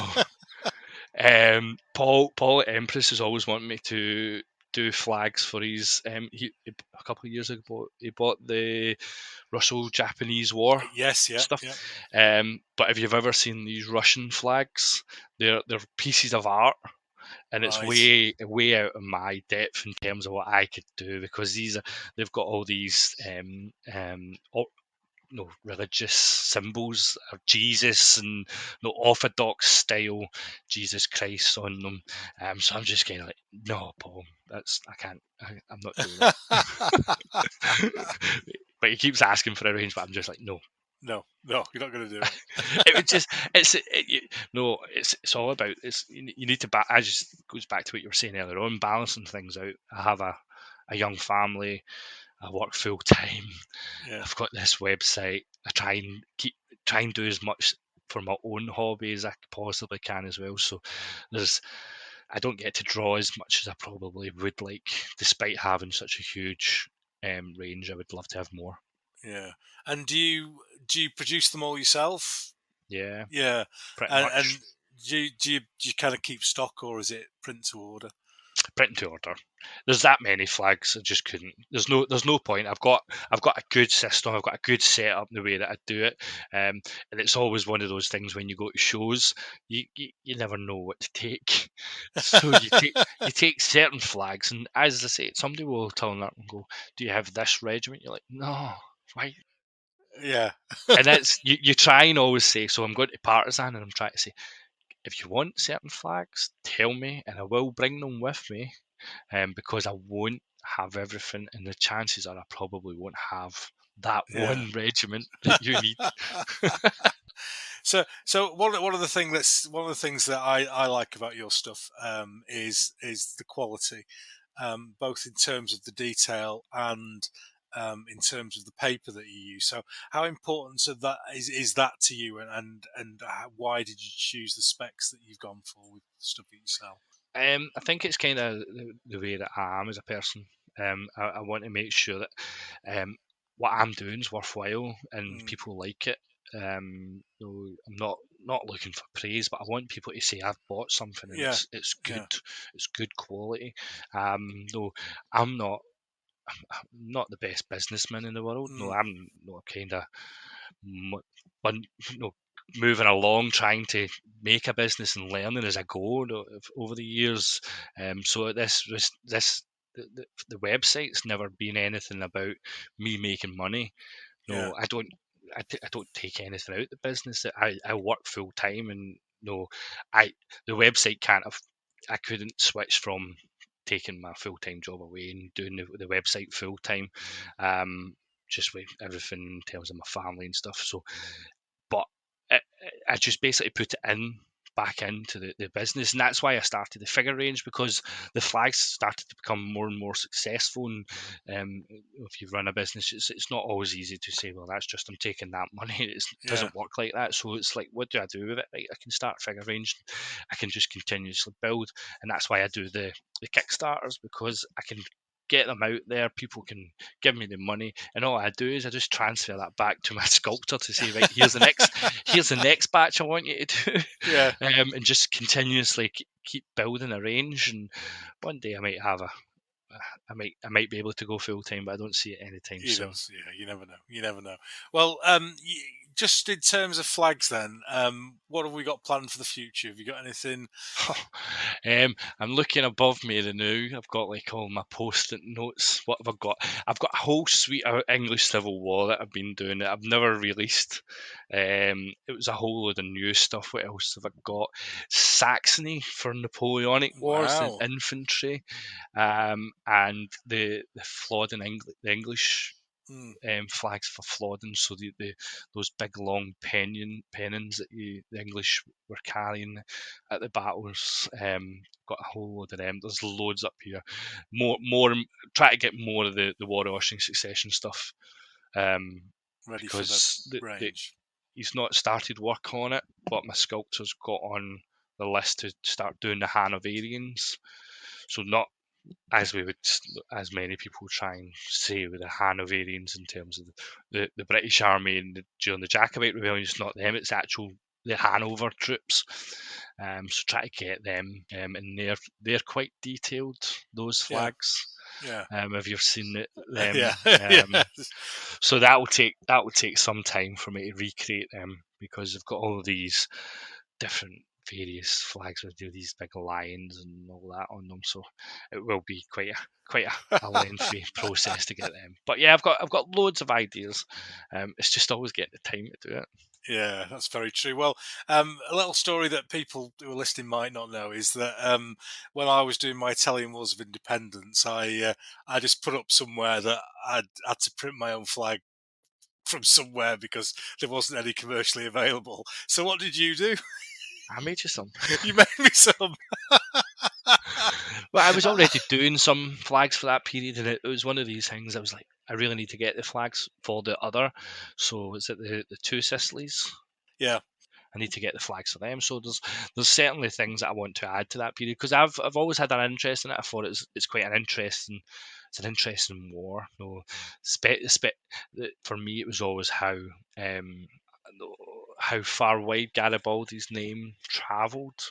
Yeah. In terms of him going all over going to South America and stuff. So, and his name's remembered far and wide, whether it be for the biscuit or, interestingly, Nottingham Forest. Yeah. The red shirts are supposedly for Garibaldi's red shirts, and yeah, it's still a nickname that's associated with him to this day. So that was always interesting. I remember getting one of the Garibaldi figures for a few years back. I keep meaning to paint it. It's not a period I want to actually game, but it takes an interest in when I seen you doing that project. I was like, I really need to get more flags added to that. Very true. Yeah, he's definitely a guy that is worth reading up on. He just turns up absolutely everywhere, and he just hates the Pope. He just wants to attack Rome. He has like 3 or 4 Rome or death projects, right? And he never actually captures Rome. Somebody else does it, and he never actually dies in the process. So the Rome or death, he didn't really do any of them. Did they sack Rome? Yeah, but it was another. I can't remember the name of the guy now. It was another general that was in charge. Right. I can't remember where he was at the time, but he wasn't around. It's interesting because obviously you have everything that's going on in American Civil War, and I think it's pretty cool when you see like the Zouaves and stuff. Yeah. And how far and wide that style was going. France, Italy, America, South America and stuff. I always find that interesting as well. Yeah, it was like there was like a early late 19th century version of Instagram somewhere that was sending these fashions throughout the world for some reason. It's a peculiar style, and how it was such an interest. I always found it it was quite strange how the Americans picked up on it and thought, yeah, let's run with that style, because it's quite a peculiar style. You can see the French doing it, 100%, because they're French. But the others picking it up I always found quite peculiar. But it's an interesting style. I remember painting a unit, American Civil War Perry ones, a few years back, and I enjoyed painting them. You would think the Italians would have done it with sunglasses, though, wouldn't you? And In Vespers. Yeah. The two places we go on holiday a lot are Scotland and Italy, and I Well, always my wife's feel family's from Italy. I always feel dreadfully underdressed in Italy when I go over there. Yeah, my wife's family stay in Casino in Naples, so we've been over there a few times. Absolutely gorgeous. And Absolutely my gorgeous. dad's my great uncle, he fought at the Battle of Casino, so it was always an interest to go there and actually see it and go up to the monastery and stuff. So nice place. We've talked about your flags, and we touched a little bit on the figures. Yeah. But what was the thing that made you right? I'm going to do some figures. What was the? Can you remember what the drive was? What the initial? It was the interest in the period for the 1745, especially. As I said, my dad, it was always my dad given his this upbringing, and he always had an interest in the 1745. And I remember going as a kid to Culloden and stuff, and then, as I said, buying these like call to arms 54mm figures, try to paint them horrendously. And then when I got older, I remember buying. I did like a couple of units, the front rank ones, but I always found because they were. I think they were sculpted roughly about when I was born. Yeah, they've been around a bit. Yeah, in the early 80s, and I was kind of like, I got to a stage I was just kind of like, I would like to do some Jacobite figures, painting them, and then Graham coming. Crantara actually had them, but again, I wasn't always necessarily keen on that slender type looking figure. Yeah, they have a very distinctive style, don't they? And it was just by chance that I painted many figures over the year for the English Civil War, and it was always Nick Collier's figures that I loved painting. Yeah. And I always went, I really like these, whether it was the stuff that he was doing for Renegade or whatever.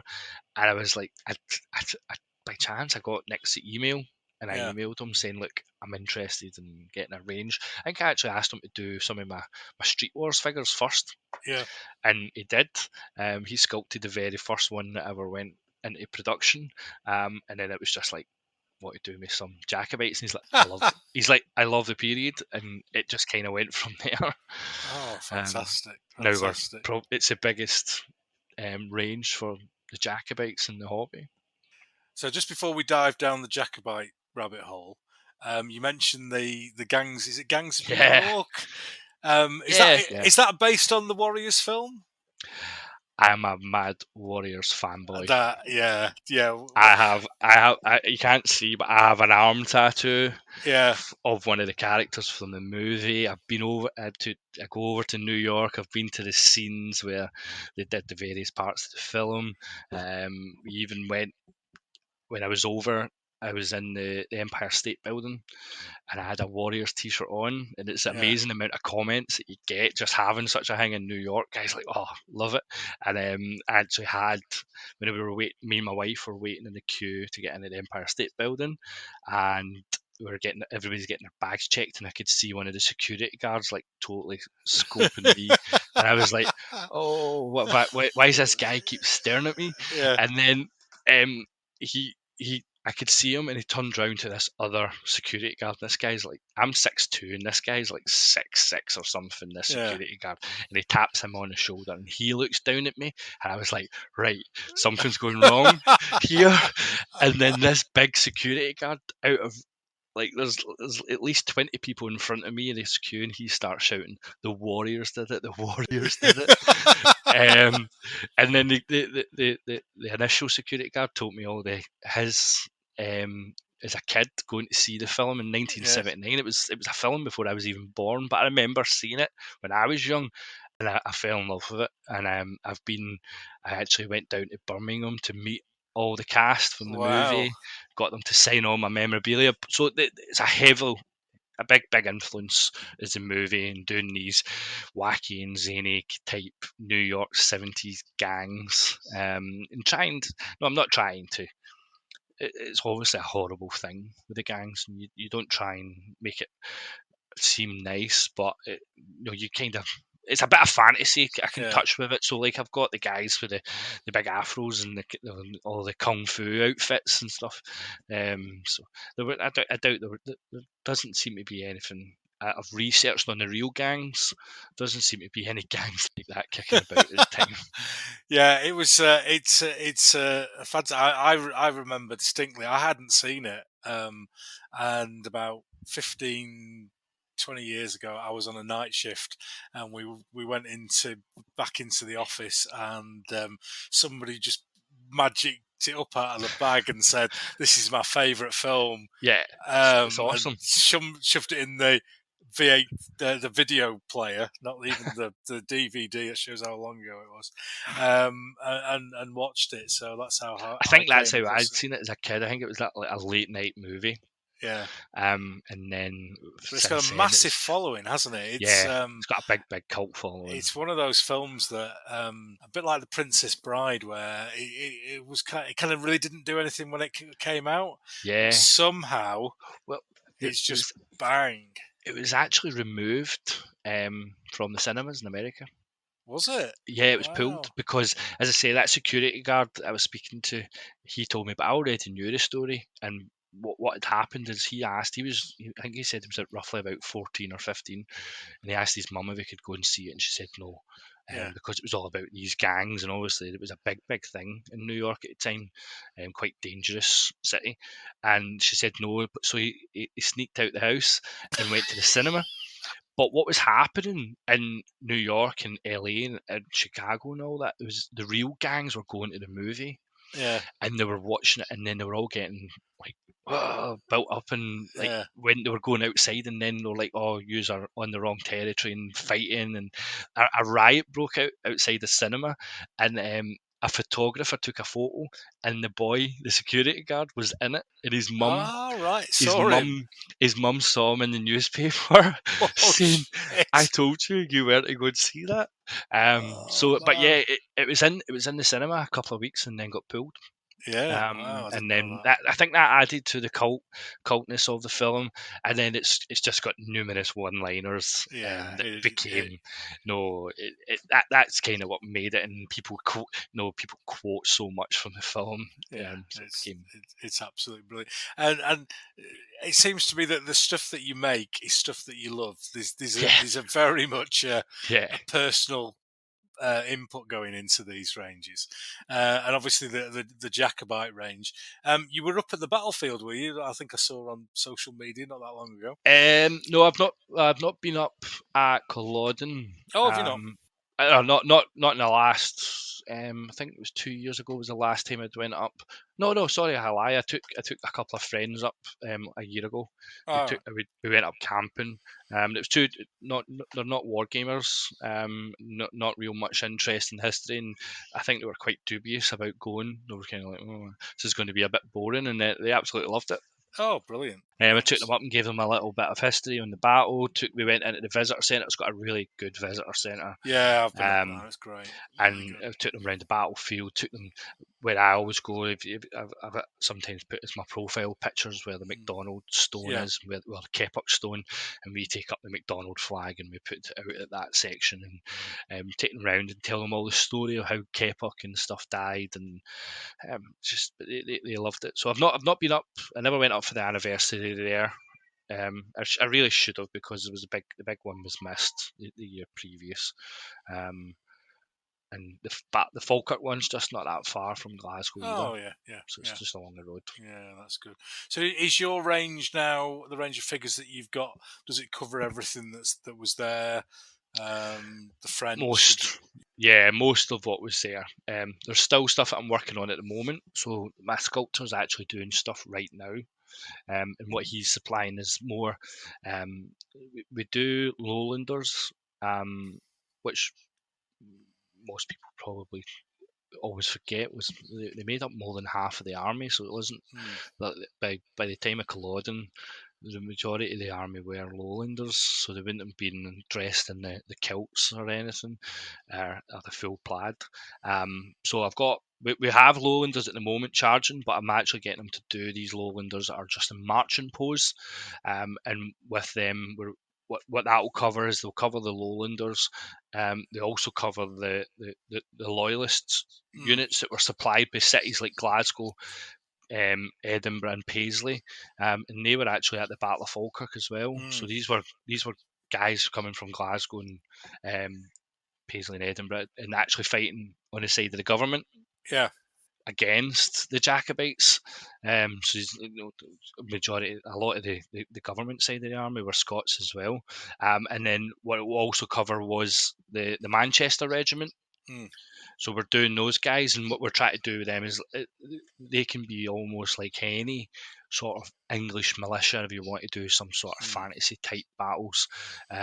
Because when the Jacobite army, the whole thing was that they needed everyone who promised the princess support. They had to have them come out, and it just didn't happen. It got to Carlisle, and then they got down near Manchester, and the Manchester Regiment actually came out in support, but it wasn't. It was a very small regiment, and nowhere need anything that they needed, and that's hence why they got to Derby and went, we don't have enough. We need to not everyone's came out in support of us that we were told, and that was where they were supposedly being told that they're not going to support you unless you have the support of the French. But there's a whole debate of whether an Englishman would come out and stand next to a Frenchman in terms of a battle. So that was when they obviously turned back, and pretty much the Manchester Regiment were left to their own devices, and a lot of them didn't get a good fate when they were all captured at Carlisle. They handled the retreat, and when they were captured, they didn't fare too well from it. So these are the figures that he's doing at the moment. And then from that, there isn't much else I need. I'm trying to do some more character stuff. Try to get like the little dioramas on the table and various little. I like to see little different parts of a battle having these little scenes happening, whether it's like casualties getting legs amputated, there's various camp scenes, women, civilians watching it, because it's one of the big things that they talk about with battles these days is the locals coming out to watch them, like the cinema. And so try to focus on little things like that, and then I think the last piece is really Nick's also doing the Jacobite cavalry, although it wasn't big. There was some elements of the Jacobite cavalry, so I'm getting them to cover that. But then doing the French cavalry, cavalry actually came over, because what that will cover is the French cavalry will just cover the exact same for the War of Austrian Succession. So that's killing two birds with one stone kind of thing. Have you ever thought of putting it on as a display game? Yeah, so that's the aim. The Battle of Falkirk. I had hoped to be further along than I was, and the idea was to try and do it at the Falkirk show, even if I'd taken it down to one of the shows in England. But that is my aim, is to do. I've got my own blog on Facebook that I post all the pictures for my units that I've got. Yeah. And try and, as I say, try and do both sides. Some guys have kind of spoken to me and said, "Oh, maybe they could help." So there's maybe an opportunity there to try and work with someone else or a couple of guys and actually get the game done, rather than me just painting everything. Yeah, because it's a lot easier. It's a lot easier when you get a few people involved. It was a good idea, but then it starts to you want to paint other stuff, so the project takes a stall. It will get done, just not as fast as I hope. Yeah, that's a shame. That's a shame. Well, we did it's many years ago now, probably early 90s, mid 90s. We did Culloden as a display game from Leeds Wargames Club, and we brought it up to Edinburgh, which was to Claymore when it was in the Commonwealth Games Stadium at Meadowbank. Yeah. So we were in there with it, and that was interesting. And like you were saying, that a lot of the government forces were Scots. And nobody ever came up to us and said, "Oh, my ancestor was in this regiment," and pointed to a government regiment. The chances of their ancestors being on the side of the Jacobites either was very slim. Yeah. No, I know we've researched our family. My family didn't take part. My family came from a really small island called Coll. Yeah. And that's next to Tyree. And we know that no one on the island actually came out in terms of the rebellion. But it's always one of these things that you get is so many people. Yeah, my ancestor fought at Culloden, and I always find it interesting. No one's ancestors were ever just like the guy that made the bread. Yeah, they were all Or charging in the front line with a huge the claymore. guy that had the guys that had to dig the latrine holes. No, they were never those guys. They were never ever those guys. They were the guys that were captured at mid battle and sent to America. And you're like, no, not having that, because there wasn't that. No, in terms of a battle, it's not that big. There's a good book by Murray Pittock. It's an analytical book in terms of the rebellion. It's called the myths of the Jacobite Rebellion, and he tries to put it into perspective. He's not going for one side or the other, but what he's trying to do is put it into numbers, and dispel some of the myths that people come up with. A Jacobite army's a medieval army charging into a modern army with muskets. These guys have got swords and shields. And he's like, well, no, after the battle, there was roughly about 2,500 muskets lifted from the Jacobite army. That was more than half of the army on the day. So where's all these guys that had all these swords? No, there was something like 140 broadswords lifted. So it's one of these things. A broadsword, it was a lot to make, so it was like a pride to have such a thing, and it cost a lot of money. So your average guy wasn't going to have that. And the Jacobite army, after pressing pans, and then all the shipments from the French, they had muskets in abundance. So what they're going to do, they're going to try and get broadswords made, or they're going to give those guys muskets. And then there's a famous story at the Battle of Falkirk. The McDonald's giving the dragoons volley fire. So learning all these things, that's not a medieval army that's willing to stand and face dragoons and give them volley fire. And the dragoons were sure. They turned about very quickly, like, oh. I hope these lads know what they're on about. Yeah, we thought they would run. So that's what Pittock's book tries to do, and what he does is he talks about in terms of the Covenanters and how many men came out, and then in comparison to the population at the time, 100 years before it, and then doing the exact same in the 1715, which was probably the biggest supported of the rebellions, but it was a complete and utter disaster in terms of organisation. But the army was huge in comparison to what they had in 1745. At its strongest on the field is probably about 5,000, 5,500 men. Yeah. That's not a lot. Yeah, and my overarching memory of that battle was because I played the Scots all the time, and we never got into close combat. We were using a set of rules. It was a computer moderated set of rules from a company called English Computer Wargaming, and I think they might have been a little bit biased because we like set up a show, and it was a fantastic looking game with 28mm figures, really nicely sculpted terrain and everything. And it was like 10 o'clock, doors would open, I'd set off, order all my men to charge the government lines, and we'd never got there. Yeah, about five or six attempts, never got there. Mark was talking about it on the last podcast in terms of going in Waterloo and looking at the terrain when you're actually on it. When you go to Culloden, and what they say at the centre is that they're trying to make the field as much like it was then. And then when you're actually there, when you stand at the lines where the Jacobite was, you can't see the other side. Yeah, it's a complete no-go zone in terms of actually wanting to walk across it, and you're going, these guys had to charge over it. You're like, it's insane. And how it's one of these things. How do you even game that? You have to put in the rules that heavily weighs against. And are you ever going to win it? I don't think you could. I don't think you could. I think you could fight it 100 times and never ever win it. Yeah, well, I can definitely say I've fought it 6 times and not got anywhere near. So at least the right wing, the right wing of the Jacobite forces did get near. They actually got absolutely obliterated, but they got near. They smashed through the line and then got shot again. I've tried.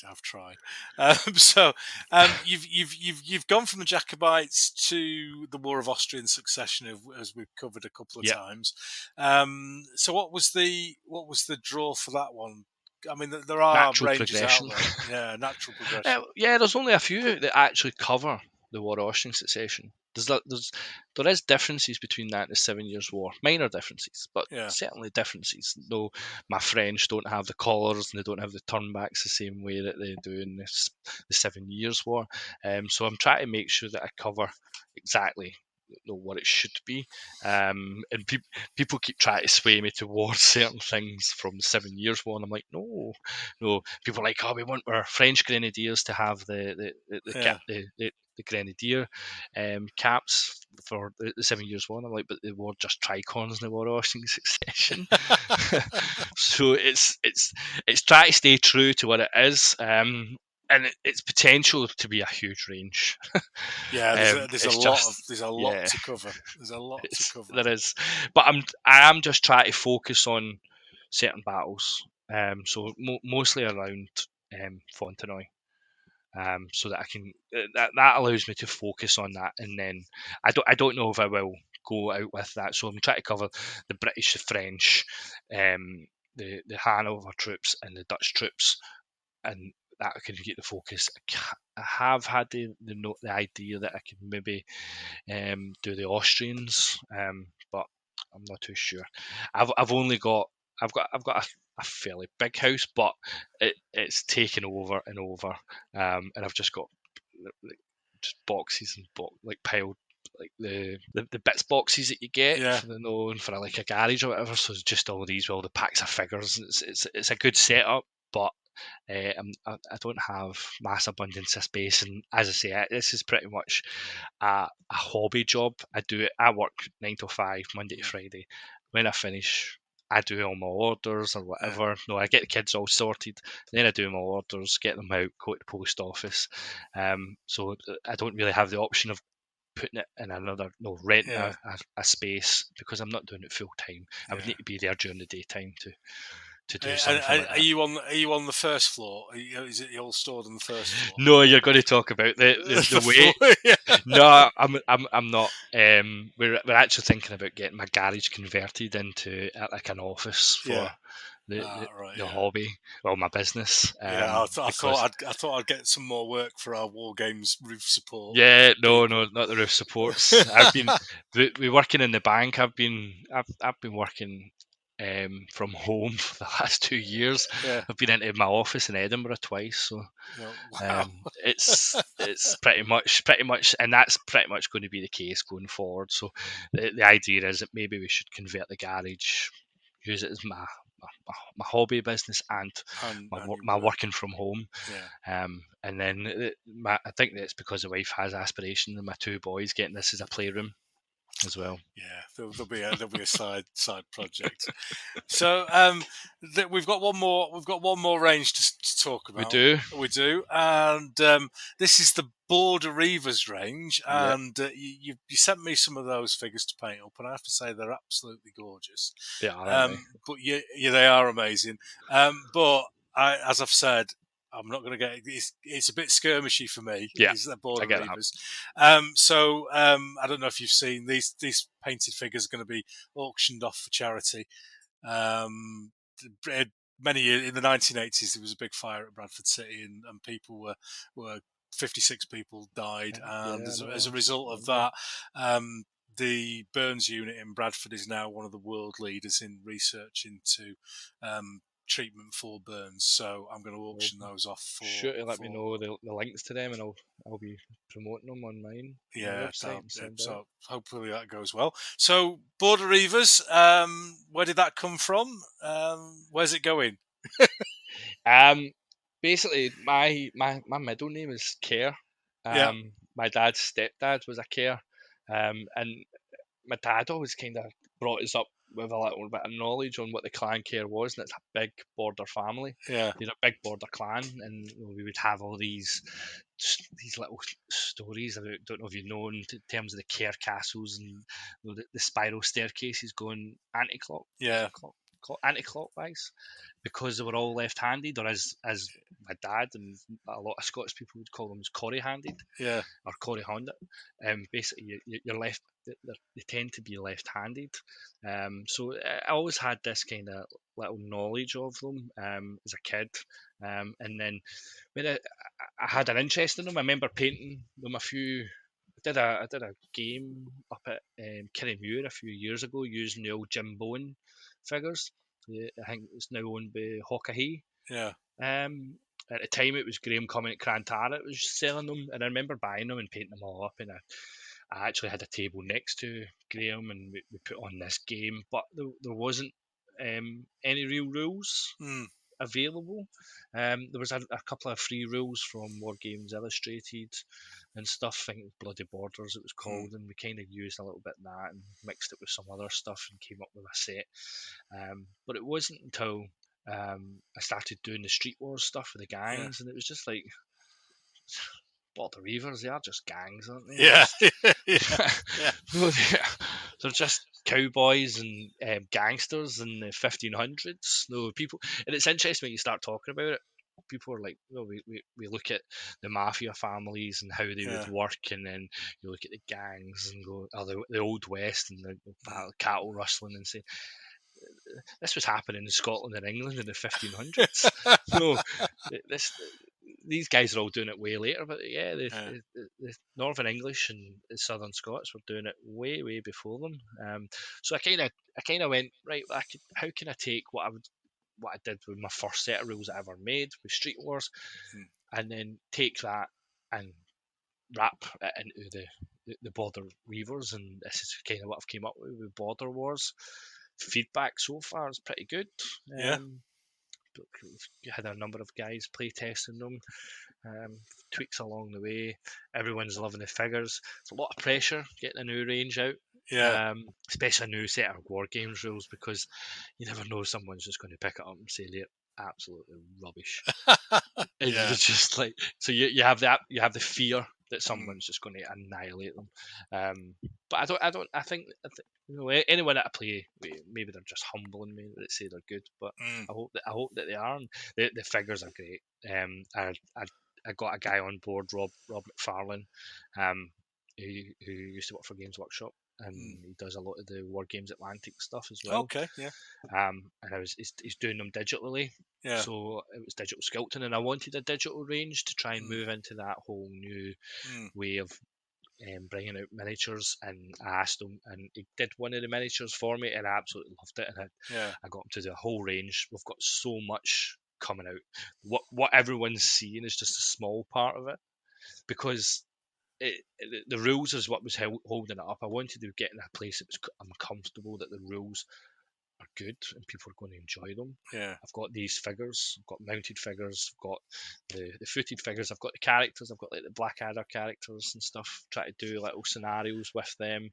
Try to do that. He's the Queen's envoy. He's been sent by Elizabeth up to Edinburgh to deal with, to give James money to buy some ships to help in the pending Spanish Armada coming towards them. So I'm trying to fit a little bit of different things into it. But then I've actually got them sculpted. The Irish, the Gallo glass and the cairns and stuff in the Elizabethan period. I've got a whole new a whole load of stuff, like the small kids pretending that they're Border Reivers, March Wardens. I've got I always laugh at how the Border Reivers are quite literal in some of their naming conventions. The leader of the family is called the Headman. It's a head man. The guy that looked after the cows was called the herdsman. The guy that looked after the dogs was a houndsman. So I've got these guys. I'm starting to get these guys. I've got a nice fire and brimstone minister, like a John Knox style minister. He's got the Bible in one hand and a sword in the other. And he's defending his church against the heathenist Border Reivers, who didn't seem to have much in terms of religion, just money and blood. Money and blood. I would never have guessed that they were. I thought they were computer sculpts. To be honest, having painted them up. Because he's done a great job. I've been in this game for a long time, lad, and I have to say I was very, very impressed. As soon as I saw them, I thought these are going to look really good, and then I painted them up, and I went, I was right. It's quite it's a lengthy and expensive process.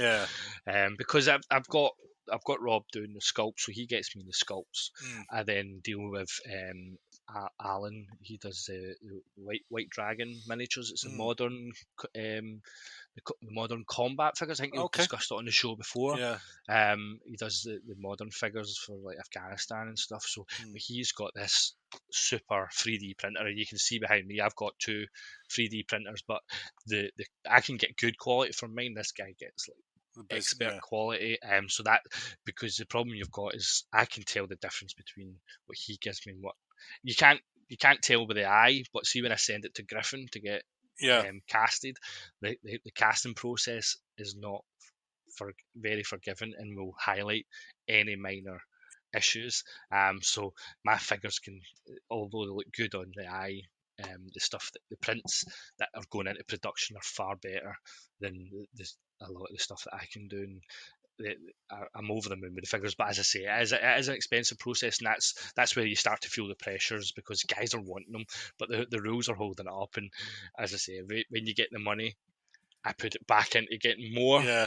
But all I'm doing is kind of paying more money and piling up all these sculpts and not getting any money back. And it's just like I really need to. So the idea is I'm going to go live next month with a Kickstarter. Yeah. Well, I think they're going to be popular because I've had a lot of people go, "Oh, they're really nice. Can I buy them?" I'm overwhelmed with how big I've got a gaming group, and I don't even have a game out yet, but it's like 400 members or something. So it's quite overwhelming in terms of how much interest there is. And as I say, that kind of adds the pressure with it. With the gangs, there's not a huge interest. It's very niche kind of thing, so you can kind of get away with it, and you're not disappointing as many people, so you've potential to got disappoint a lot more with a very popular range.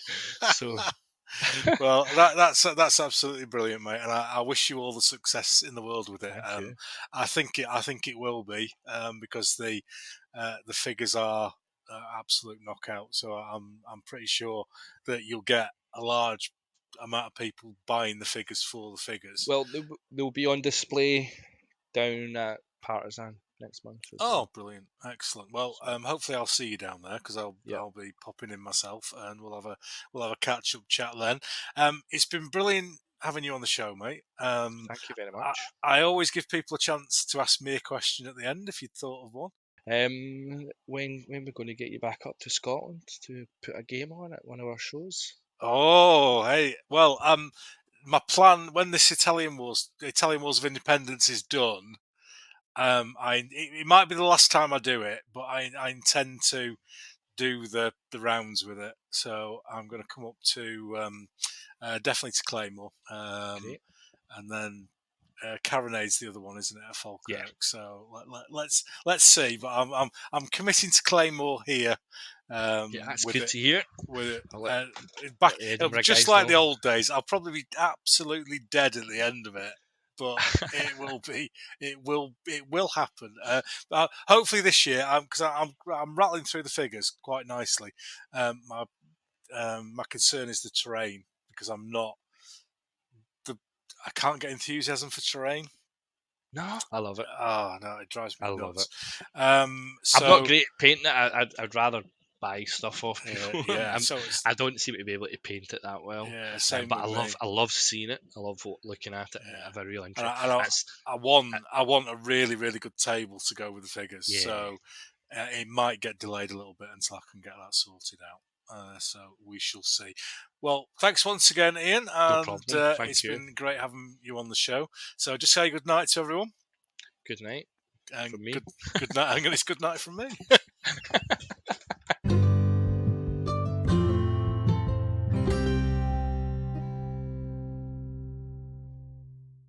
That was a lovely chat with Iain. I hope you all enjoyed that, and you'll certainly have learned something about fish and chips, which I did, and about the Battle of Culloden, and Iain's great ranges, his flags, etc.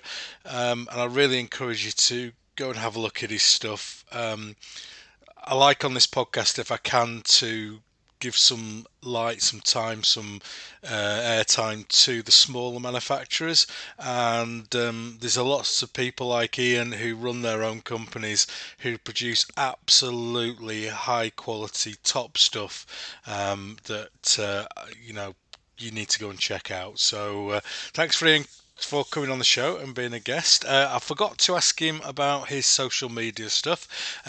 So it's all quite simple within. It's all Flags of War. So if you go on Twitter, he is at Flags of War. His website is www.flagsofwar.com, and he's down on Facebook as Flags of War as well. So go and check that out. That would be great.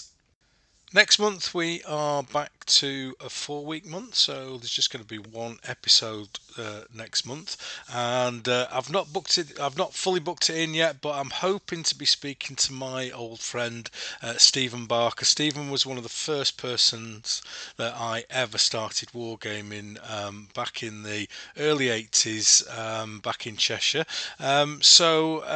Stephen's gone on to be a historian. He's a museum advisor. He does battlefield tours, and he's an author as well, with a couple of books out, one of which is due to be released next month. So if I can get that arranged, I'll be speaking to Stephen next month. Until then, see thee.